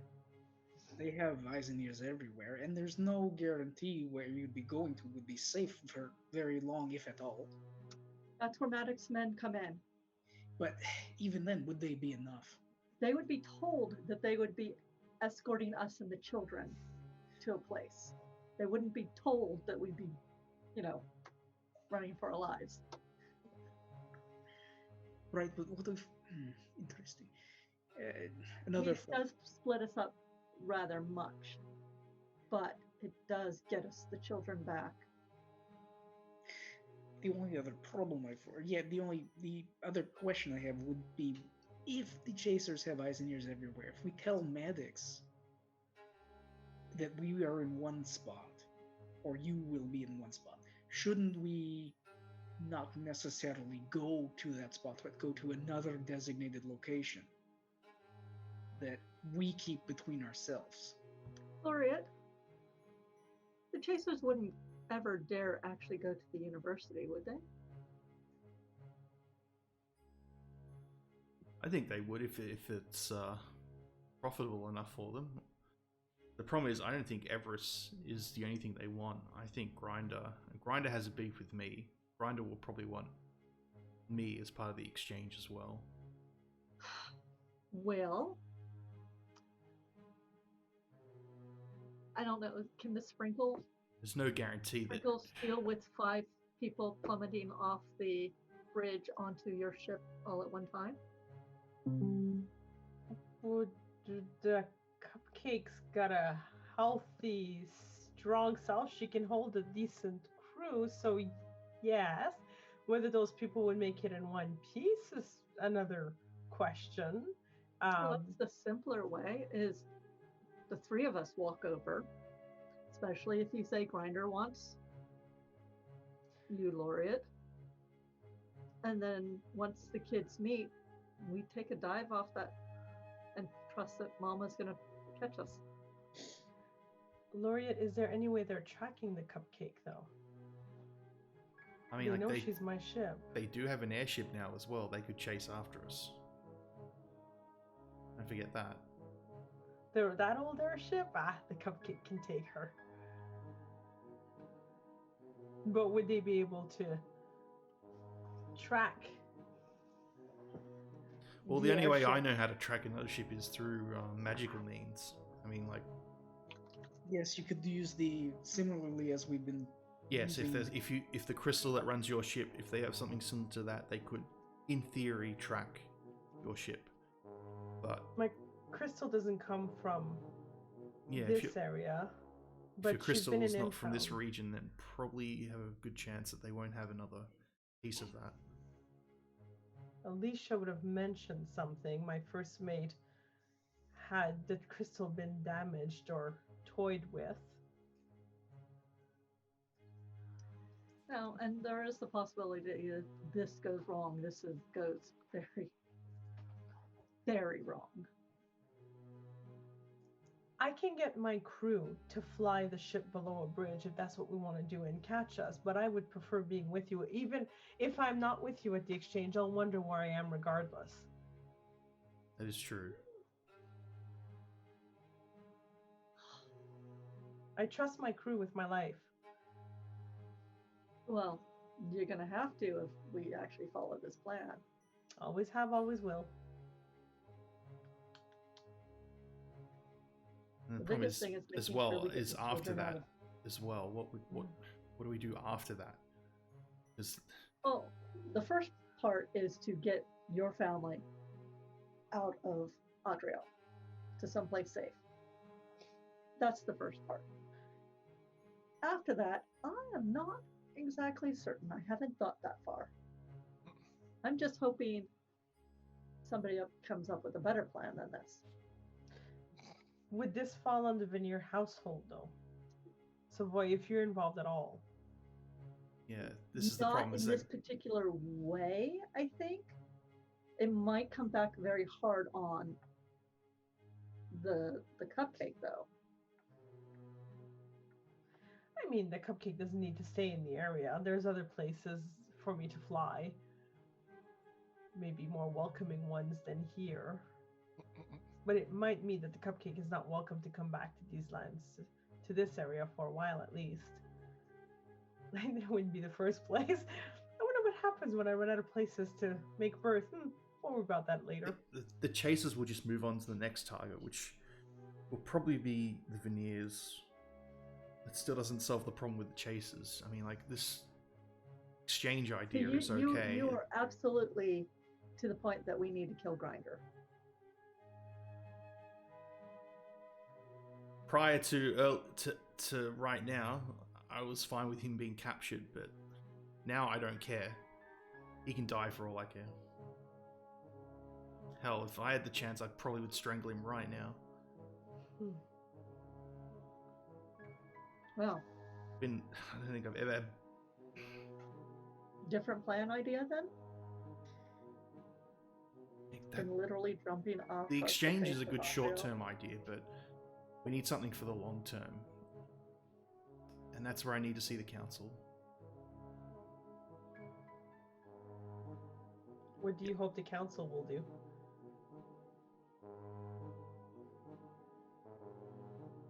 Oh, sorry. It's the council! That's family. That was actually my mom. She decided to sneak in and say hello while the builder was here because she's using the builder as well. But anyway, so what will the council be able to do? Or I be willing have to something do? that the council wants. I can use that in exchange.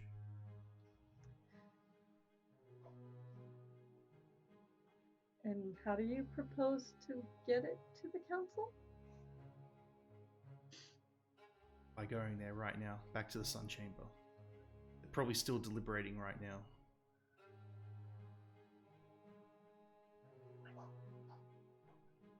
You gonna let us in on what this is? No.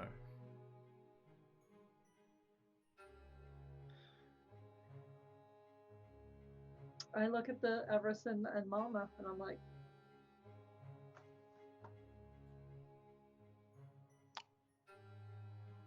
The problem with not being forthcoming, Laureate, is it makes it difficult for everyone. We need to have a solid plan. If we don't know what you're planning, we can't come up with anything or even have an idea of where this is going. Think of it as an exchange. Of what? Of information, of favors, of... I don't want to... This is what I'm saying. We don't know what's being offered. We can't have any sort of... We can't, as a group, have any sort of plan. And the problem is, you're not trusting us as family.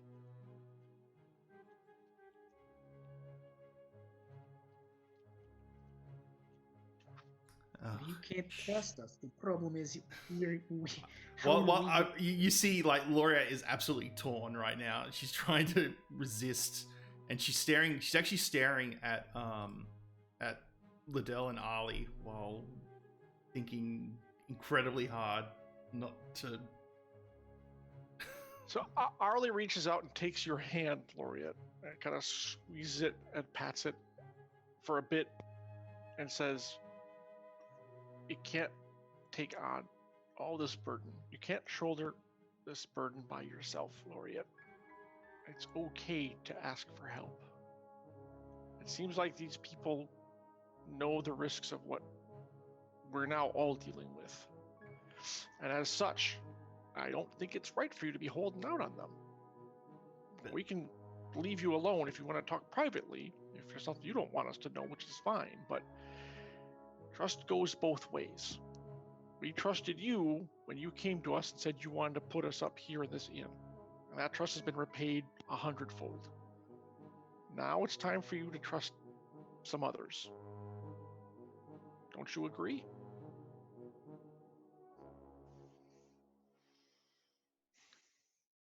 I'm double checking there's no one else in this room before I say it. No, it's pretty much just like you all, yeah.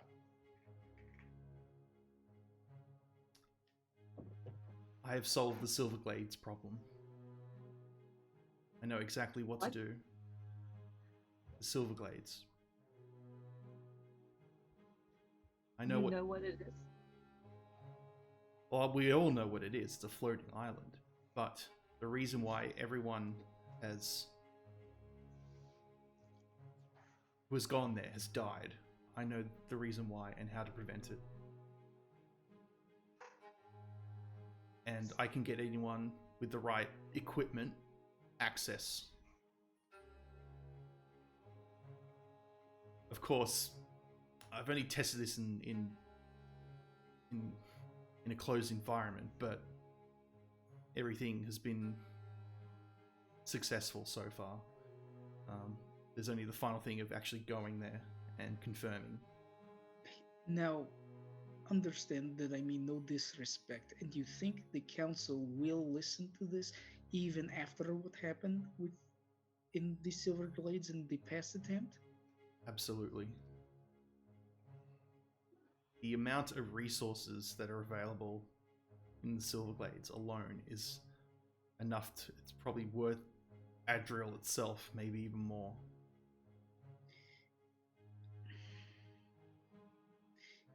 Interesting.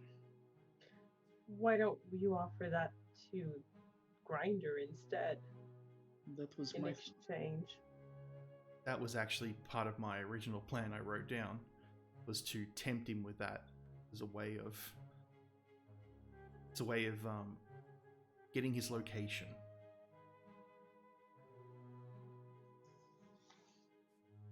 After we beat you up. So yeah, that was not super clear. No, it was not. More information, my friend, helps us all. You have to understand that there's a reason why I've held this information to myself. Well, clearly, everybody will be vying for that, if that's the case. Is it because Exactly. is that, Merchants, is that the reason? mercenaries, council, academy, everyone will want me. Even nations that aren't even Summit will probably try and find people to get me. Just the sheer resources that an unknown amount of what's in Silverglades is. There's so much more than just what people think. And you want to offer it to the council in exchange for them to do what? To rid us of the chasers for good.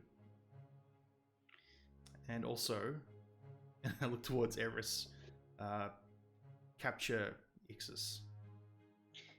But do you think they have that kind of ability? And the other problem would be, we still don't know to what extent they may be allied with the Chasers, for all we know.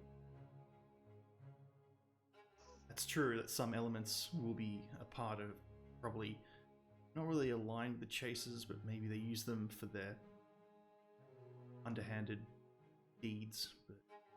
Well, the other problem, yeah. I mean, But there will be a lot of people who will be very interested and would probably put a lot of resources into going after the Chasers. And I don't think that the Chasers would be able to defend themselves against that much. Grinder has had 1,000 gold bounty on his head for a very long time. Yeah, I don't even remember when the Chasers didn't have bounties on their heads. This is why I'm saying, what that 1,000 gold was millions, tens of millions, hundreds of millions. The exact value of the Silverglades is currently unknown. But again, this is all theoretical. I mean, you've said you've solved the problem. The problem is proving it to the council. This is also taking time that we don't have right now. And once Grinder gets wind of you trying to make an allegiance with the council to take him down, which he would, I don't think that the children's lives will be valued for very long.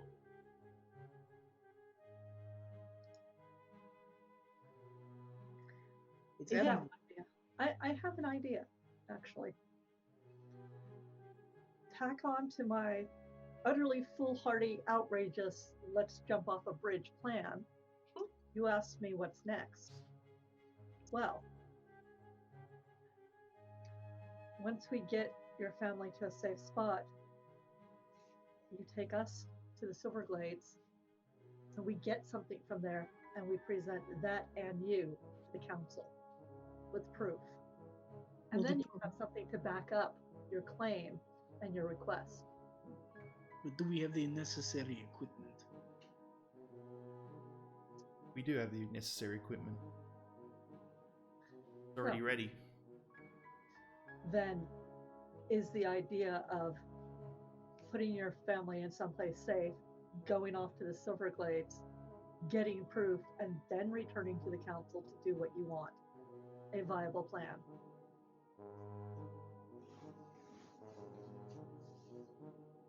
I think that's the best option we're going to get tonight. I was still hoping somebody would think of a better plan than jumping off a bridge. It could work. You can also drop an airship on Grinder and his people too. I've seen it done before. It's quite marvelously useful, but not my airship, not mine. We have the wind. We have the windlass.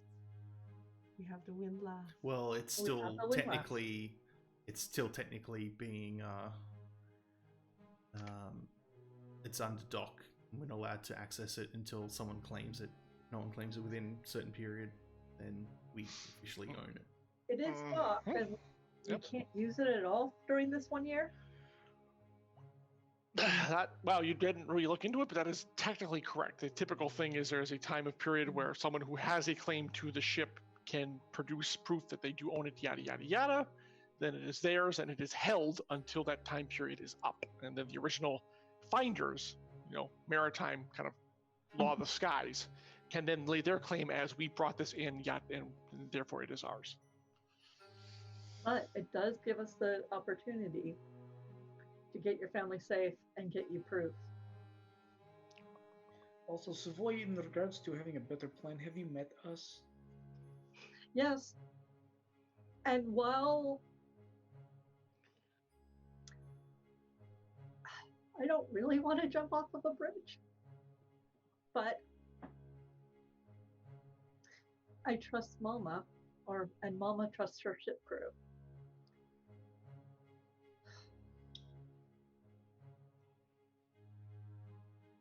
So that is what we could do. We could say we will do the exchange across the bridge between Gelspar and Port of Dreams.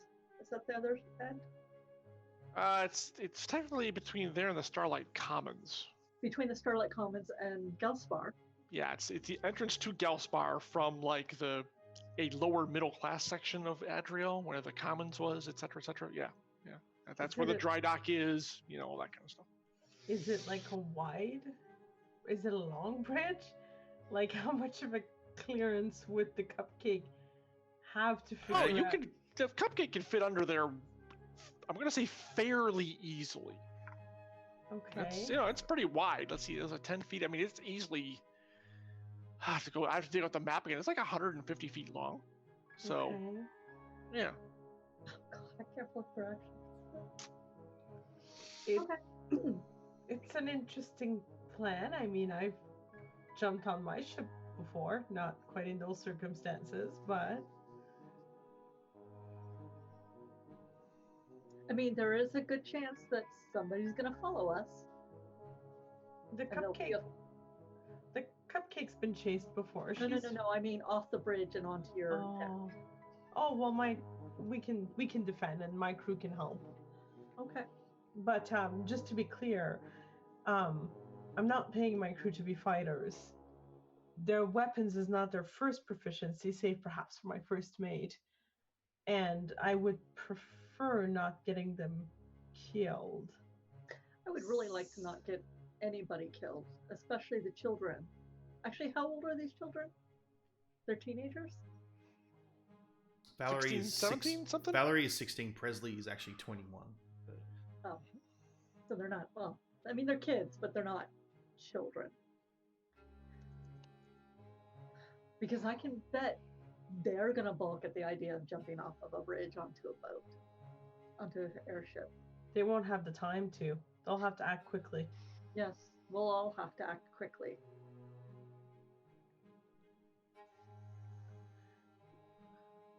If they even accept the meat across.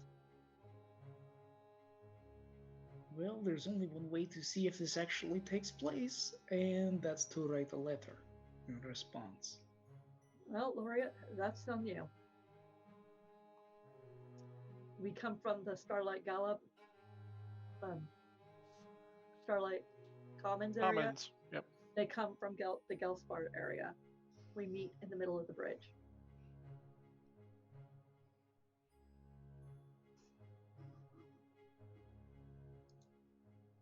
Okay. I mean,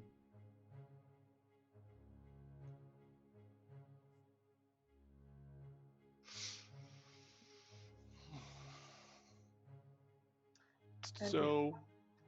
No, I was like, and before that, we make sure everybody's packed, get the things we need on the ship, and be ready to literally leave at that point.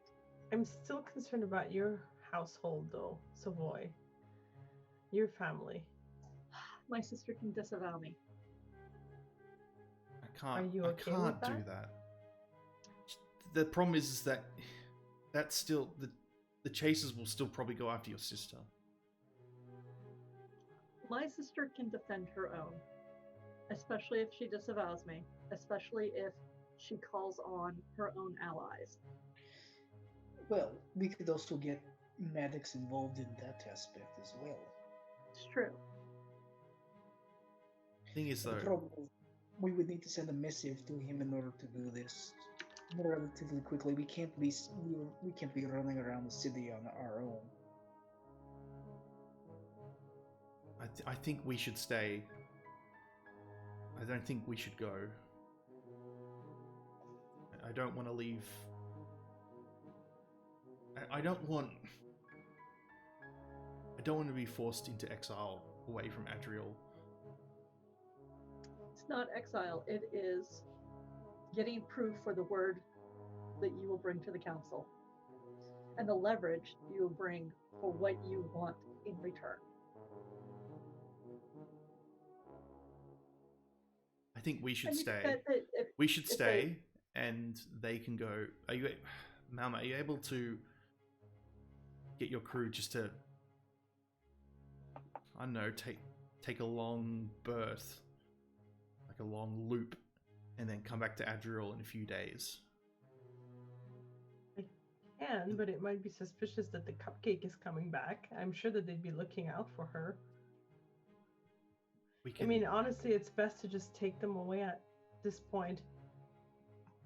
Help them set up something in a land somewhere else, and then they can return once this has been cleaned up.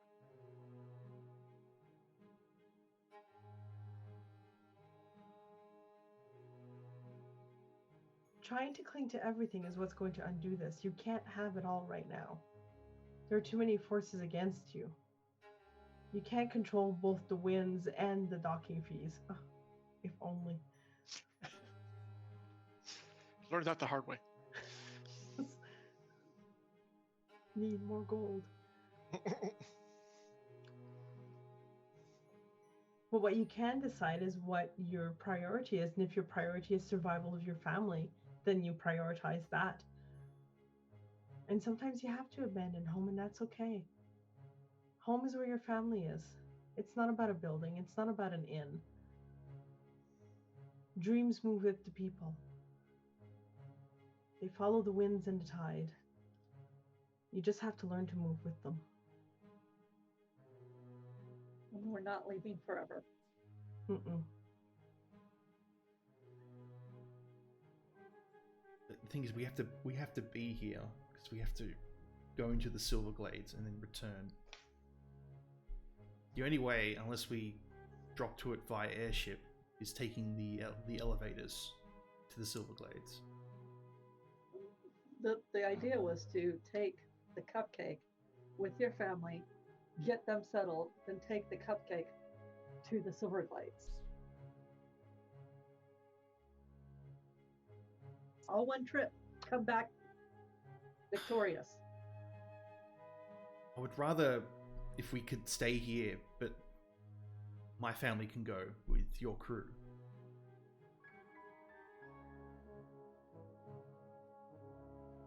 I can't leave Adriel yet. What's here?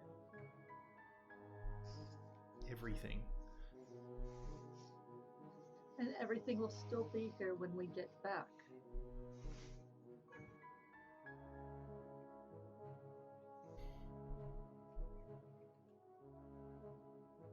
How long do you think we'll be gone for? Do you have a place in mind and where to take us? I know a few places. Maybe, John just had a table talk here, like, how long does it take to reach some of the nearer lands where Mama would have brought other people before, or... Yeah, Mama has several potential destinations where she hasn't worn out her welcome yet, so... Yes. Yeah, and maybe like a week's away, or closer, or... further, or... I mean, Adriel is the major docking port city in this kind of, I'm going to say region, and I'm going to keep that fairly loose. There are some smaller enclaves, but much smaller. The nearest place of any size is Summit, which is that's a good 5 to 7 days sail away.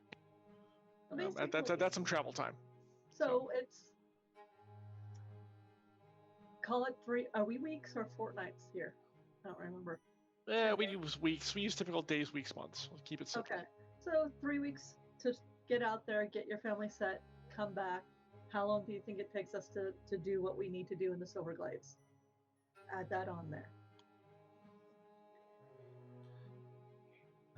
To be So 6 honest, weeks? I don't know until we go in. Well, then. But we're still talking 6 weeks to 2 months. We're not talking forever. Mm-hmm.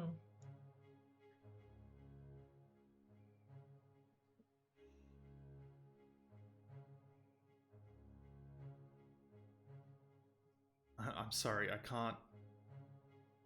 I have to stay. I What can't still leave holds Adriel. you here? What haven't you told us still? What holds you here still? Once your family If we're is gonna do gone? the Silver Glades, I need to be here. We can't leave, and I don't. I feel like the chasers will just hurt your family, Savoy, and I don't want to do that. And probably gonna go after Maddox as well, and I don't. I have to keep them. If I can keep them focused on me instead of them, instead of all your families, I would rather that. You cannot save the world. And you I'm not cannot- trying to save the world. You are.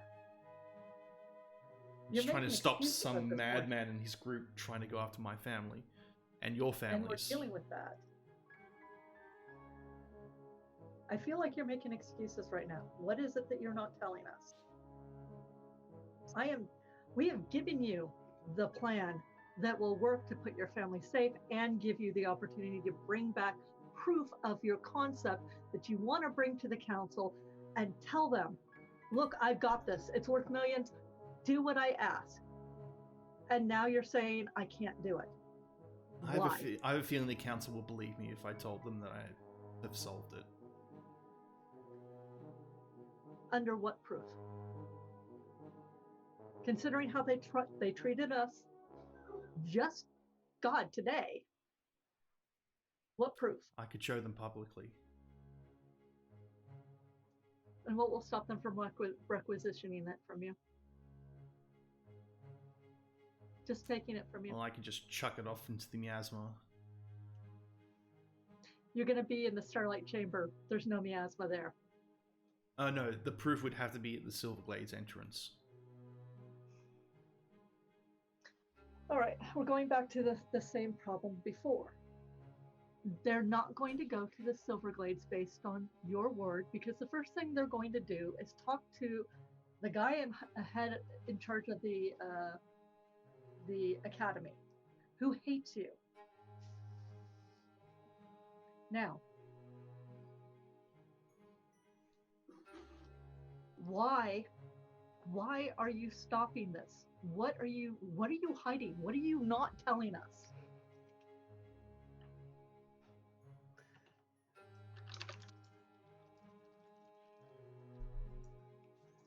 Laureate, we're putting our lives on the line for you and your family. We want to help you. Why won't you trust us? I trust you. It's just... No, you don't. Obviously you don't. I think this plan still needs more work. I don't think just leaving Adriel for weeks and then coming back later is gonna solve anything. In fact, it's gonna make it even worse. Because Grinder will still be protected. He'll probably go after the people you love, as mine will be gone. And I can't have that on my conscience. Shouldn't your However, sister my have a say family- in this as well? For example? My sister is much more well protected than I think your Maddox family. would then have to have a say as well. And he is even more protected than my sister.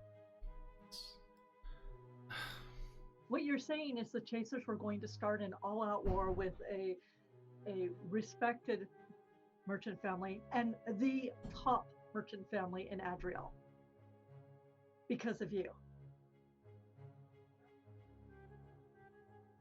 Am I wrong? I look at Everest and Mama. Am I wrong? Am I just not seeing something here?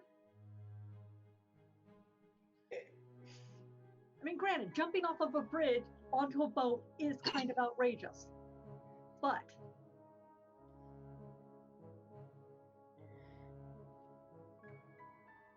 thing is, I had people who claim to have been protecting my family, very powerful people, and yet my family still got taken from me. well, they had What somebody here. who chance you got think knocked your out. family has if you think that your family has that protection as well? Now you're just trying to manipulate me. It's I'm not trying to going state work. facts. No, you're trying to put this on yourself. You're trying to play martyr. Stop it. You cannot be the martyr. You have to tell us the truth. Now.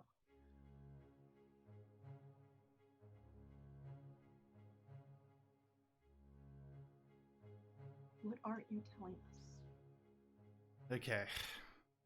Oh shit, I don't want to show this.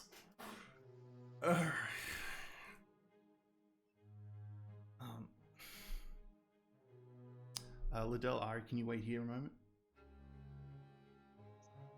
They nod. Follow me. I get moving. I follow. Oh god, I don't want to show this. I so don't want to show this. You're gonna. John, because do you I know what I'm cannot talking move about? it. Oh, I know what you're talking about. Okay. The boy's gonna. But see, Drop Savoy it. has backed you into a corner, so if you get, I you know. had enough.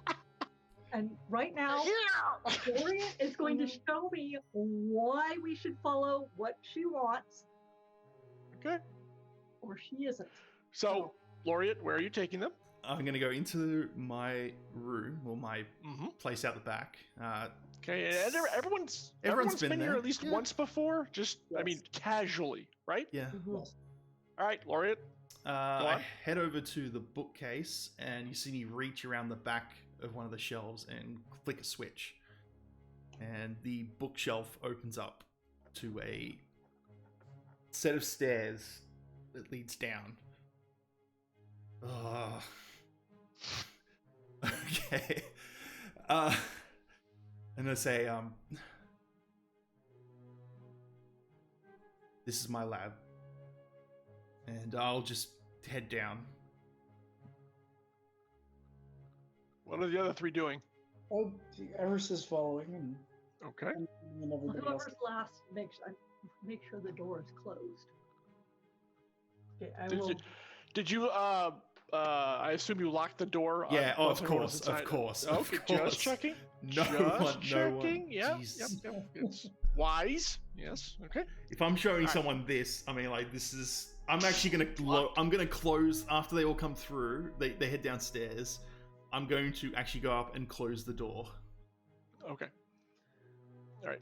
So now you're locked into the lab with Laureate. You may Okay, react so- accordingly. So my lab, yeah. So it's about the same size as my room upstairs. It's underground.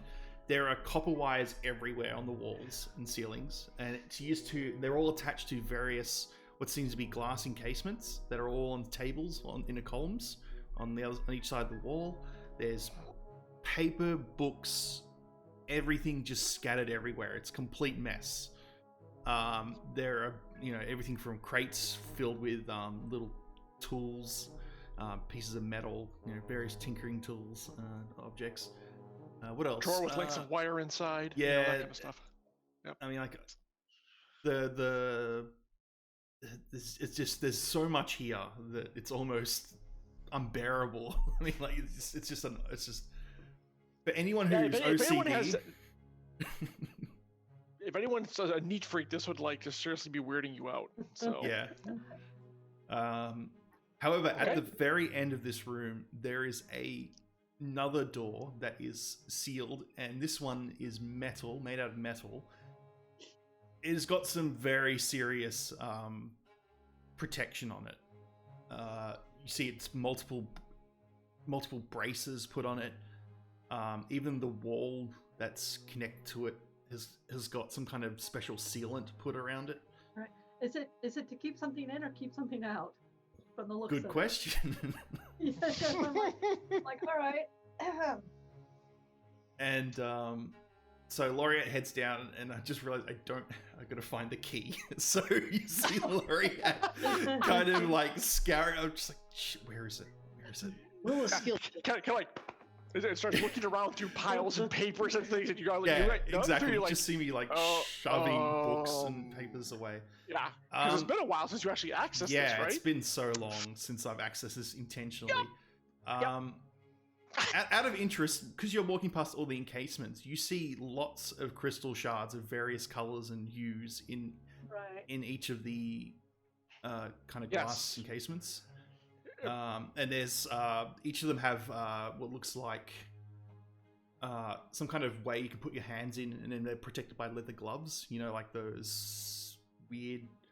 You like in the movies where someone puts their hands into something and they're doing like the lab kind wall. of And by the way, thing. none of you have seen crystals these colors before. Okay. They don't. Yeah, these are different than what you like. The Galspar crystal, the old one, the new one. They're all a fair range of. And they're kind of rose also and pink. very small. These are they aren't Yes. like large pieces Yes. or anything like that. Right. In fact, if you've seen, some of you may have seen Laureate messing with her, like filling with a crystal shard of her own. They're about that size, so they're like Gotcha. enough to roll in your fingers, just about. Yep. And so I find the key. I open it, and like you see me like unlock it, and then like pull open all the just to make sure that everything. Yeah, it whatever this door is, it's really, really secure. You hear like some very heavy thunks come from inside as whatever mechanism is retracted. And you see Laureate's just very. Laureate's actually switched to nervous opening this up, and. Surprisingly, when it opens up, it's not really like sinister or appealing. It seems to be a large kind of what would be the best way to describe it? It's like a cylinder that's in the middle of the room. It's mounted to the ceiling and the floor, and it's made out of metal. And there's also a lot of glass as part of it. There's a little bit of a weird light going around the edges of the glass of the metal. And inside of it is pitch black. It's like a pitch black cloud. And so I say, this is why I don't want to leave this place. What is it? It's concentrated miasma.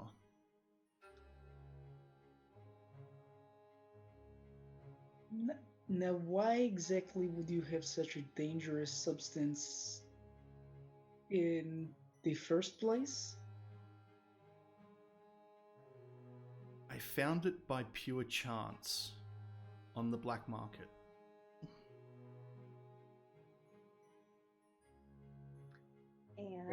And you have been studying it?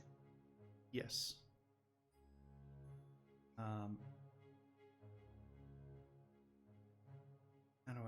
The best way to explain this? You understand what the miasma does, yes? it transforms, corrupts, kills. It corrodes, destroys everything that it touches.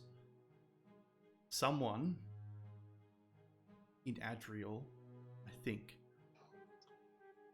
somehow was able to condense the miasma into a weapon. And this is it. If anyone gets a hold of this, they could destroy Adriel. Or any even Adriel Summit, any place they wanted, by breaking this glass. And why haven't you dropped it off the edge of Adriel?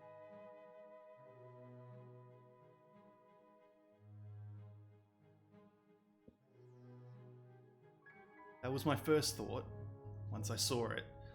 The black market salesman had no idea what it was, but this has led to a lot of advancements in my research. As deadly as this is, it's also something that could help solve everything. I'm not following. It's allowed me to experiment on ways to get rid of the miasma.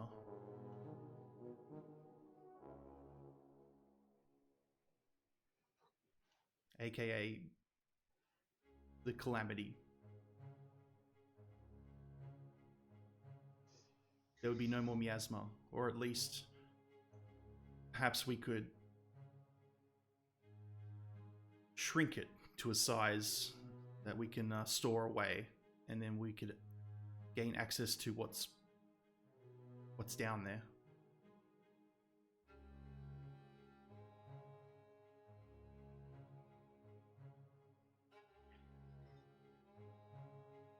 All right. You do not have a frivolous reason for wanting to stick around. However, with your family gone, how is this going to remain protected? That's exactly why I want to stay.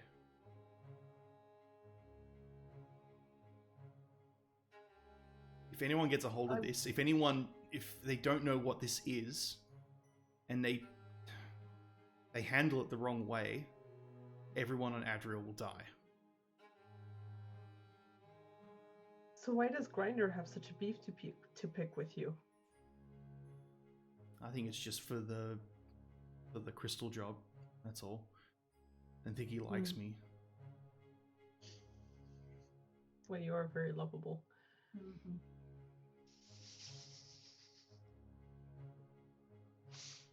Here, I thought I was the cute one. Now, Well, Ixis wants you. yeah, well, 6 of one, half a dozen of the other. Does it really matter at this point? Now, the question is there a way, and this is a terrible idea, is there a possible way we could perhaps weaponize it? Excuse me, what? Are you serious? Oh, terrible idea. Not in... If this glass were to break right now, all of Adriel would be covered in miasma. Everyone would die. Adriel would fall. Right, but if we were to take a small dose, concentrate that dose... I don't even know how to do that properly yet. I've been very, very careful with this. I haven't even opened the encasement in it yet. So I have a question for you.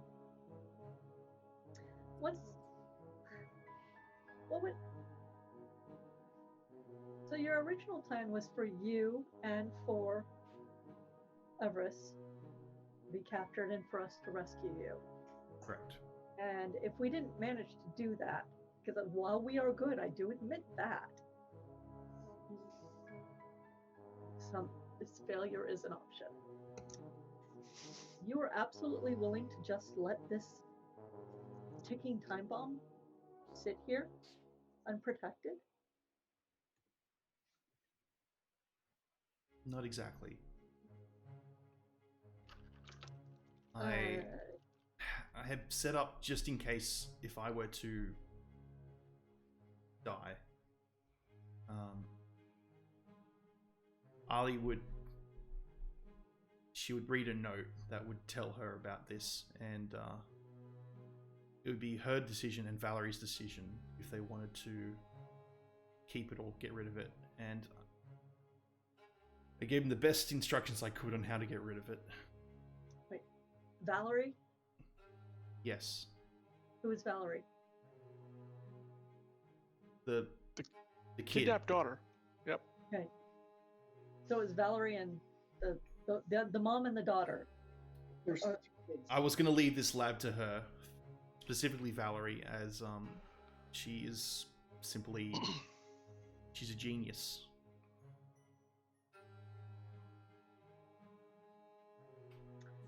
Wow. So And if I weren't able to finish my research, I was hoping that she would continue it.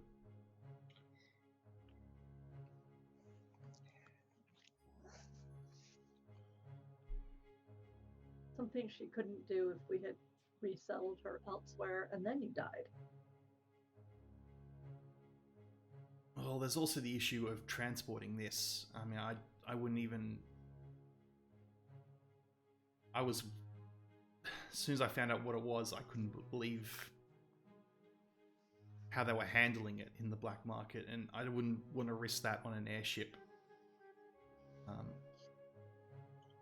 Good thing is that Adriel, the way that Adriel stays in the air, it's a lot more stable than an airship.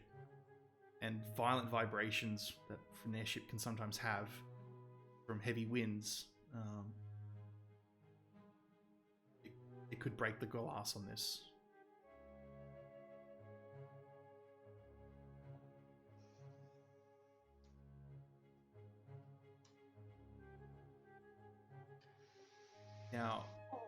Now you knowing that this is here, do you understand what I want to... Do you understand? Need to make sure no one gets their hands on this.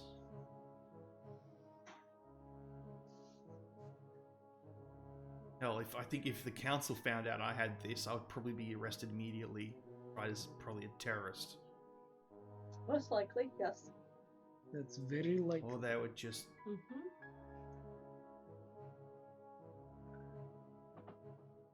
And now you know. So that puts you... This is why I didn't want to tell anyone. Now this puts you in danger. And But does it? Who even knows it exists? Who knows it's here? that's what I don't know. Well, how I found it was pure chance. There could be more of these in Adriel, or maybe someone was planning to use this and someone found it by some miracle. I don't know the origins of this. It's the detail on it, the craftsmanship, and the fact it uses heart crystals in order to maintain the seals.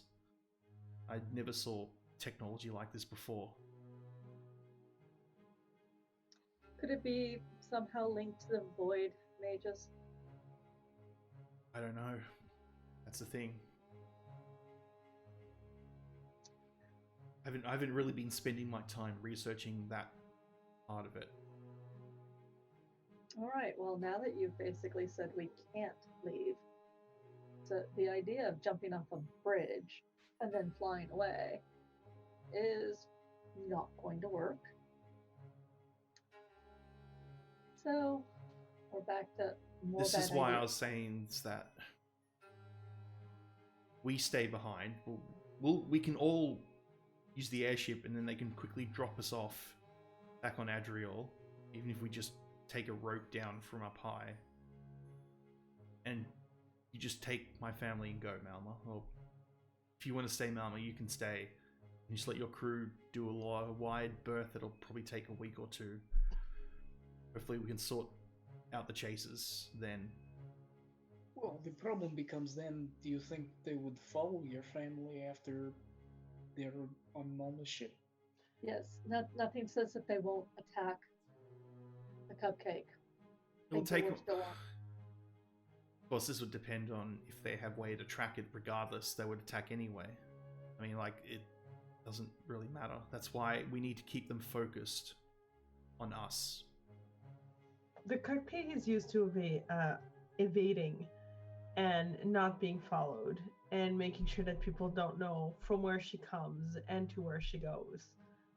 My crew and myself can handle that. That's not the problem. The problem is still getting those kids on that ship. Exactly. And I don't want to leave without all of them aboard. Ugh. The simplest, worst idea is to hand over Everest and get the kids on the ship. But not you, Laureate, because you are now far too important to be put in that kind of danger.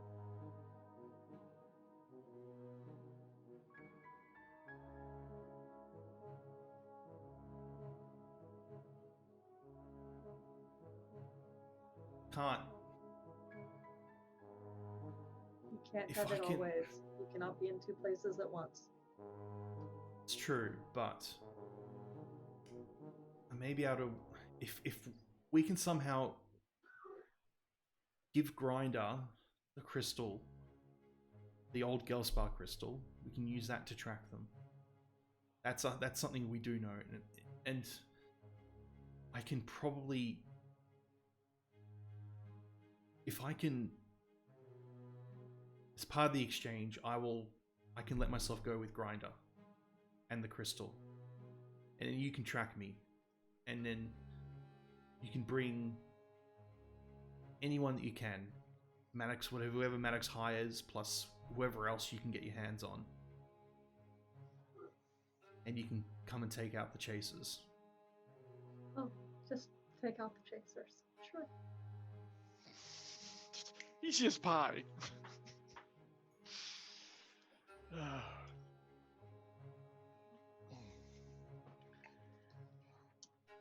It's not going to work. No. It's just not going to work. Well, we could always just go spelunking in the sewers looking for the kids. Sneak in, steal them, get them back. I mean, problem is that takes a long time. Gelspar's pretty big. I mean, like, it's not as big as Adriel, but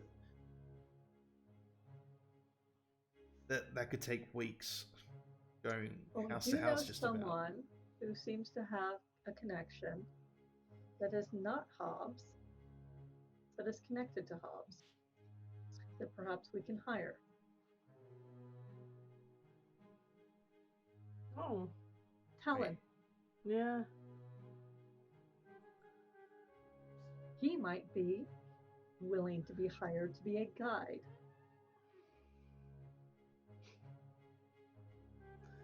Perhaps. But the problem also is that they could be hiding anywhere in these sewers, and that again could take a long time. Even we would need a general area. Also, we know based on where you were taken, Everest, they weren't in the sewers. They were in some kind of warehouse, were they? Not? Yes, that's correct. So they could have a stack of these all over. So this crystal that you have, couldn't you give it to Everest to keep on his body? As long as And then someone you can- has it on them, we can track it. So if we do the exchange, if we track where Everest is, we find Ixus and most likely Grinder. I would say that's the most likely scenario. It also sounds like an extremely painful scenario for you. Mm-hmm. Which is Been there, why done I that. don't want to leave him there by himself. Yes, but then you go in there, it'll be an extremely painful scenario for both of you, and then we have someone who doesn't know how to deal with the crystal. And we now have this to worry about. And you are the foremost expert. So no, you are not giving yourself over to that madman.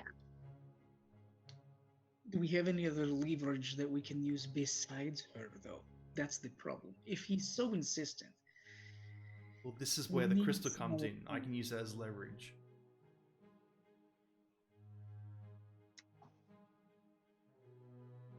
Well, I suppose you could. The problem is I need to persuade him, but I need to see him in person to persuade him. And if he thinks he has the upper hand by having myself and Everest, Well, it make it look like I'm desperate and willing to do anything. I don't know if he'd believe you that you have access to the Silverglades. Unless you took him there directly. Or took one of his people there. They would probably possibly want a demonstration. I mean, like, I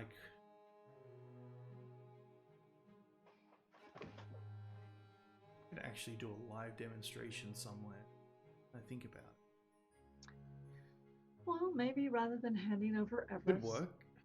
we offer to hand over access to the Silverglades instead, and make him rich that way. Rich, power, whatever. That way we don't hand any of you over. What about also, interesting thought, dangle perhaps a title. I mean, he could become a merchant bear himself in this case. If you become officially titled in any way, you get locked under a whole bunch of rules.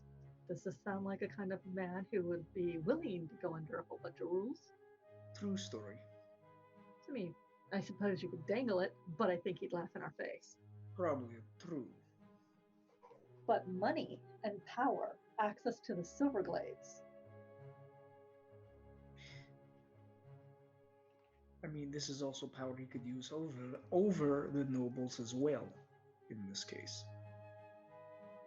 That was what Laureate originally said. Go to the council tonight, tell them she's got access, and in exchange for it, deal with Grinder, get her family back.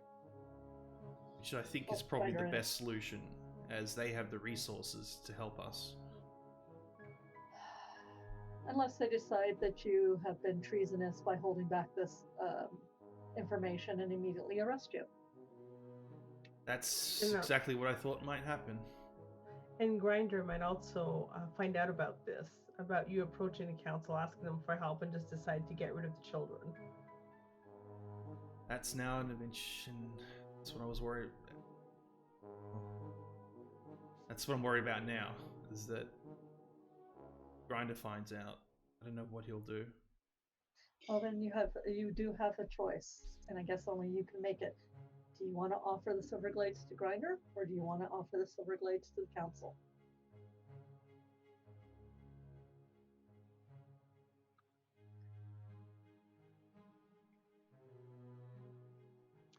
I think we'll stop there, right at that question. Yeah, that's a good place to break for tonight. That sucks. Hey, you guys. What? I could just throttle you. Holy crap. Wow, boy, was that title of this episode really, really, really, really, really appropriate. Yes, it was. Oh, man. Good stuff. But I have to say, Laureate, Prying things out of Laureate? You were not just pulling the I'm being obstinate for no reason card. A petulant teenager. She's older than that. I know she is, but she's more than half my age, so I can assume. Petulant young adult. Petulant young adult. How about that? Holy crap! And now we're all accessories to being treasonous. Pretty much. At the very least, yeah. This is all your fault for wanting to find it all out. My fault. So now I understand you a little bit better, and now you can trust us a little bit more. Yeah. We can make informed decisions. The darkest secrets. Oh my God. Now, Laurie has in the back of her head, what if they betray me now? And they can use this against me. I'd forgotten about that particular part. I thought you were showing them something else. But it's all good. It's all good. It's all good. Oh, good times. You understand the logic of that, at least. Like, it's hard for anyone not to, I wouldn't think. So, yeah. And if, say, someone, for example, say if Grinder just got sick of it and just, if we fled, burnt the whole inn down, that could have a chance to damage that, which would cause everything to go, and it would. We give the Silverglades to Grinder, and when he's there, we drop the weapon on him, and we call it. I was kind of thinking that idea, but and I say weaponize, and everybody goes, "What?" And then everybody's like, "Let's just drop the bomb. We're done. We're done, guys." Mama runs back, grabs the canister, blows on the airship, and just pulls right into the bridge. There you and go. then I join Mama's ship and become whatever. Great. Great, super complicating session for everyone. And you have more that you're There's more than that, yes. There's more. Good God. That's a pretty big one, though. That's probably the two big ones. The two big ones. There's some side stuff that's probably not as the true thing about the Silverglades. That's yeah. So I am playing the most simple character of all of you. She is just fucking straightforward. Hey, Mama's pretty straightforward too, you know. Ha! She is some pirate princess on the run from her evil family. Yeah, that's all we agree on that. See, Jen agrees that's the storyline for her. That's all we know. That's what I guess anyway. Therefore, it obviously must be true because all the rest of the players believe it. Yep. Exactly. Laureate. Oh god, that was great. Who knows? Ha! No. Yep. All right. I've made you all. This Accessories. puts you in so much Accessories trouble. to Laureate's craziness. Oh, Yeah, exactly. no. So, good stuff. Good, great session tonight as always. Let's start with Marie. So now that Malma's this close to getting her ship back, getting to the skies, and yet somehow she's still on Adriel. So, how did you think the session went, and where can the people find you next? I love the session. It was a lot of fun. Amalma's super stoked to have her crew back, her ship back. It's getting supplied and so close to being able to go. Missed it by that much. Missed it by that much, but let's see where next session goes. We might be on, or she might just be leaving by herself at somewhere once everybody's gotten blown up. So I had a great time. Also, Savoy is scary. Don't mess with Savoy. Don't. I think she used her mom glare on Laureate finally. I think that's what happened. Yeah. I could feel it. Like, oh, geez, don't mess with her. Yeah, it's true. All right, Marie, do you have anything coming out?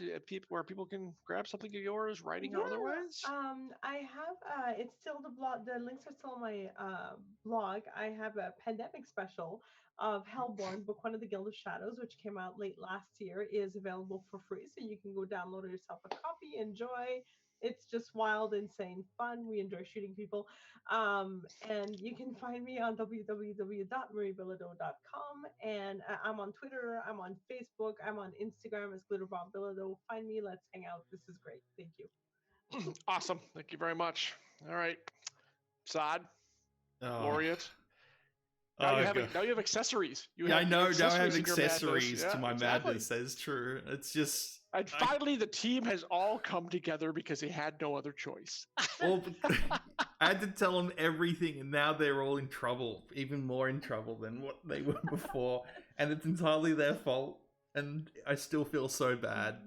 Oh my god, they they have no idea. Yeah. I can't. Deeper I had to go that far. I had to. And deeper. Yeah. It's just So how'd you think it went? I'm so exhausted, and I had so much distraction. It sucked because I had so much distraction. I apologize for all the distractions that I had. That's all right. That's all right, buddy. Not a problem. It was builders, worth it to get to the end. The builders come twice, and then my family comes over, and I'm like, I told you all to leave me alone. By the way, what are you having done in your place? Oh, they had to fix a few things that were part of the house, and Gotcha. It's the only time they could do it. So Right. No, I get it. It's fine. It was so worth it to get to this point where Laureate opens up, and now they're like, okay, you can keep it all to yourself. Yeah. So it's like, we can take it back. There's more. Now you wish you didn't know. Well, he said, I think those are the two big ones, the Silverglades and this thing. It's the rest of it. I think the rest of it really does pale in comparison. Yes. I mean, literally. Yes. I mean, literally. You're now as deep in as you can get. Yeah, So, like there's no turning back. If this information gets leaked by any party member, or if anyone else finds out, this could mean bad things for it's us and Adriel. Serious. Yeah, no kidding. Game-changing shite. Yeah, big deal. But it also makes it's also interesting in that it adds more to the world of Axia, like this concept that John really liked. Right. So more hazard, a lot more danger. Danger. It's literally a bioweapon that someone's created, unknown origin, and there could be more of them. No one knows. Danger, Laureate Blackwood. Yeah, exactly. So, yeah, that's kind of problematic.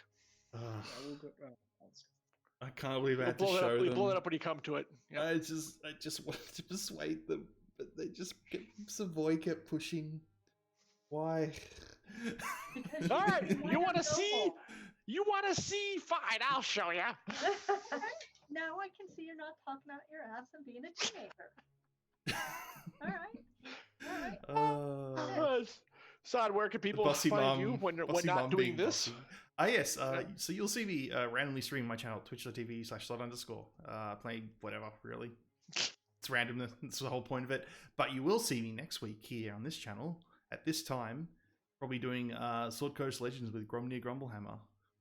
And tune in and check that out sometime. Yeah. Oh wait. We had some new titles for it. I should probably go get the new titles. We're gonna do the grumbling of Grumblehammer or the let me get the title. These are great. Okay, I'll be putting a poll for this. This will be the Grumblings of Gromnir. Okay, the Grumble Chronicles, which is a really nice one. That's good. Then that's even shortened from that, the Gromicles, which is even shorter. The Gromicles, which it sounds even better. Too complicated. I like the Grumble Chronicles. I think that one really works. The Eye Needle Scrolls. I mean, oh God, that's a brilliant one. And then there was Grumbler's Guide to Sword Coast Legends, which is a riff on Hitchhiker's Guide, which is I love them all. The Eye Needle Chronicles is just cold. That's just cold. The Eye Needle Scrolls, so like Elder Scrolls, but Eye Needle Scrolls. Chronicles. Yeah, I'd vote for Grumble Chronicles too, to be quite honest. Grumble Chronicles. Yes, that would be polled up for everyone to vote. That is Sod soloing and doing a masterful job with our old character Gromnir Grumblehammer. It's a good time. And what else? And of course, the IAD, the huge IAB/Emberwind /AvCon craziness. That's going to be. Oh my happening. God! By the way, I forgot to tell you guys, we are going to be bringing in the tail end. We are the overtime on ArvCon. That is correct. Over Memorial Day weekend on Monday. We will be wrapping up the convention that ARV does to junior diabetes this year. It's all for charity, and our session will be like the last thing that happens. Oh, wow. So we're doing that, so we should try to spread the word. And of course, Sod and I will be on for 8 hours on Sunday doing playing not suffering. I'll be up at I have to be up from midnight onwards, so it'll be like the sun will be out by the end of it. Oh my God, yeah. So, but it's for a good cause and it's a great time. We have a lot of fun. Don't worry. worry. Gets crazy. Yeah. I warned him. I said it should be okay, and he's like, yeah, as long as he gets a chance to sleep between Sunday and Monday, or for him Monday and Tuesday. I think it is. As long as I get one full sleep, I should be okay. Otherwise, I was gonna pull the session. So, but he said he can do it. So as long as it's not too crazy, I can do it. It's for charity. I can do it. I mean, it's all right. For charity. We appreciate it. Yep. So we got this.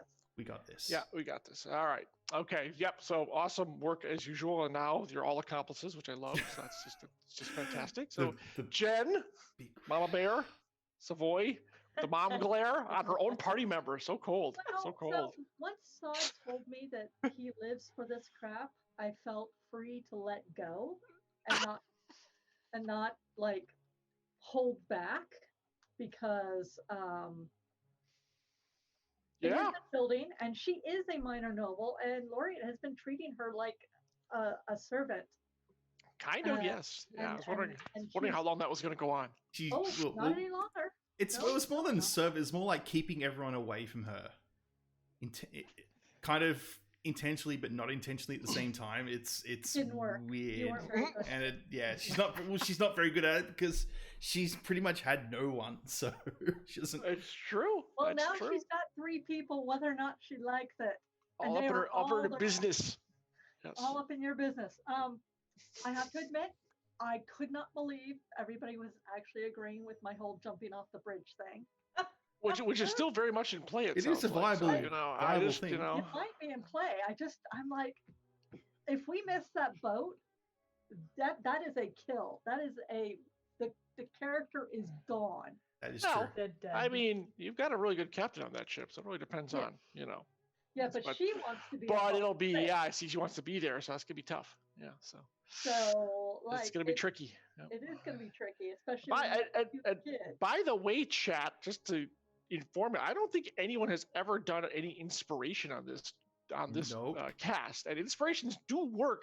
Yeah, they do. By the way, that's true. So you guys are all hoarding them for IAB. Inspiration does. And Esper-Genesis and Lord of the Rings and all that. It just lets you roll at advantage for something. A save or attack roll or something like that. So next month. Save it for the bridge when we're jumping off the scene. Yeah. So if you want to see them get through this, it might be the actual little boost of luck they need. So I'm just saying. But I had a really good time. Good. Laying waste to Laureate like you did. Yeah, exactly. Well, she had it Not undeserved. true. I think Savoy was I- completely or mostly justified in what she was Yeah, saying. she had a right to do all that. Especially from my perspective. I mean, she just really didn't know, and Right. she just thought that Laureate wanted to play the martyr because of some guilt that she felt. But now she's basically said, I am literally the most important person on Audriel, and I should always be protected. She doesn't realize not this is real. what she said. Exactly. She doesn't realize that's what she said, but that's what what's she has said. yeah. Because not only does she have this thing, she's the only one who knows how to use it. And if she is as good as she thinks she is, and so far I think she's pretty good, she could deal with miasma altogether. Like just deal with it. Not to mention maybe an opportunity of getting into the Silverglades and having that access. Yes, Lori has just basically said, I am the most important person in Adriel, just none of you know it. And now, except for now. she's not going to be allowed to give herself over to Grinder because no. Indeed. I'm happy to have Mama back with her ship. I can't believe Everest is no longer the most crazy person. He cleaned. He apparently It's passed clearly it on. Malma. I think that's what happened. So yes, so I enjoyed that. I am available everywhere under JenniferBrozek.com, Jennifer Brozek on Twitter, Jennifer.Brozek in Facebook, Jennifer_Brozek on Instagram. I didn't have any kitties really come to visit me. Tomorrow, how odd. An article from Marie will be up on my blog post about basically stealing from your RPG groups to write a really good novel. And super cool. Well. So You're free to steal my stuff. So technically, though, half of it is Emberwind, but the other half of it's stuff I you made just file up. serial numbers. It's all good. Yeah. Yeah. Well, no, she actually has a really good way of how she did it. And as an author and an editor, I very much appreciated it. So that will be happening tomorrow Cool. at some point on. I'll post it on Twitter and Facebook. I have an audiobook coming out sometime soon, Dockwagon 19. Next month, I'm supposed to have my Shadowrun novella come out, or is that this month? We're shooting for end of this month. Okay, end of this month, A Kiss to Die For from my Shadowrun young adult novella will be out, and hopefully sometime in June, Ghost Hour, my second BattleTech novel from That is the plan. The Rogue Academy series. Yep. Yeah. Do you have that link for it on? Is there on I don't Amazon? have links for any of that really, because none of it's out yet. It's forthcoming. The links will be coming. Like I didn't actually prep Maria's story, so you can't have it early. So Okay. you'll have it tomorrow. There you go. All right. Thank you, Jen. Awesome stuff as always. And finally, last but certainly not least, Brahms, whose character, along with Everest, kind of came across as the voice of reason, except for weaponizing the concentrated miasma. I'm not sure that was necessarily. Other than that, though, how did you think the session went, sir? I think the session went really well, and I think the reveal was very well timed with everything that's going on. Although what I'm going to like to see is Everest's reaction as to when he's revealed that, or Laureate reveals that, hey, I have this weaponized or possibly, dangerous material that can be weaponized, and Everest's reaction will be like, oh, you have what? I have no idea what you're talking about. I have no idea. Indeed. But I think the plan was relatively dangerous on all fronts. All sorts of terrible ideas were afoot tonight. Bandied about, yes. Seems like you guys have very few good choices. Yeah. So it'll be interesting to see where you go from here and what gets set on fire and blown up and God knows what else. So yes. Not the bioweapon, preferably. Yeah, probably not that.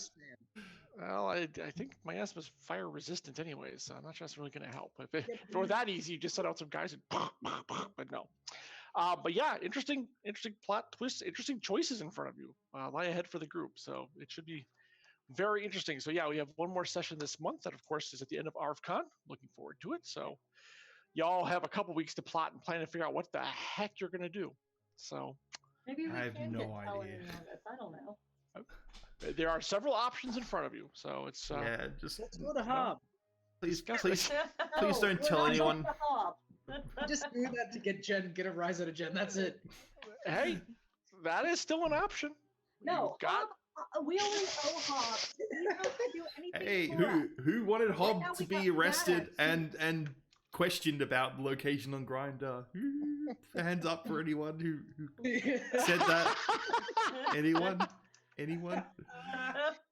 Oh, he is an element in the. He's a possibility. Is all I'm going to say. Whether you choose to deal with him and how you choose to deal with him, or the Chasers, or the Nobles, or the Academy, or anyone is all up to you. So many All right, folks. That is going to be it for us. Thank you all for watching. We hope you enjoyed this. I certainly did. It's always great when these guys start politely discussing / squabbling amongst themselves over what to do. It is a good time. It was an argument. It wasn't even polite. There were no flip tables. No one was yelling. No. You're a lot more polite than we There's are so at much- IAB. I'm going to tell you that much. So I no one, got no finger, one got so- punched in the face. Okay. Not Use the surprising. finger. Anywho. You're pushing Laureate to the limit. I mean, this is now that I'm stunned you showed him that. To be I quite know honest. I We are was pushing I really Laureate am. I was so shocked. I was like, Laureate has been doing nothing but punching all of our buttons since the beginning.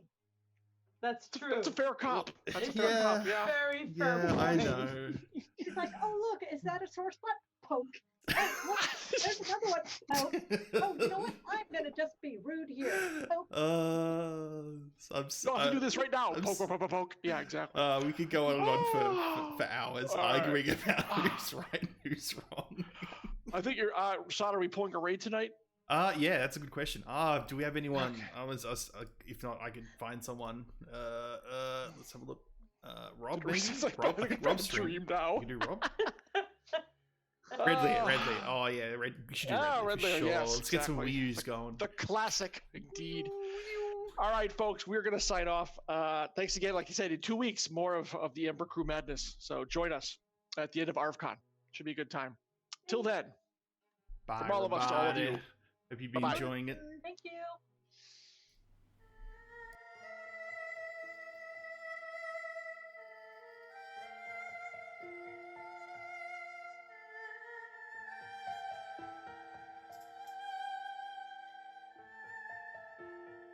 Oh boy.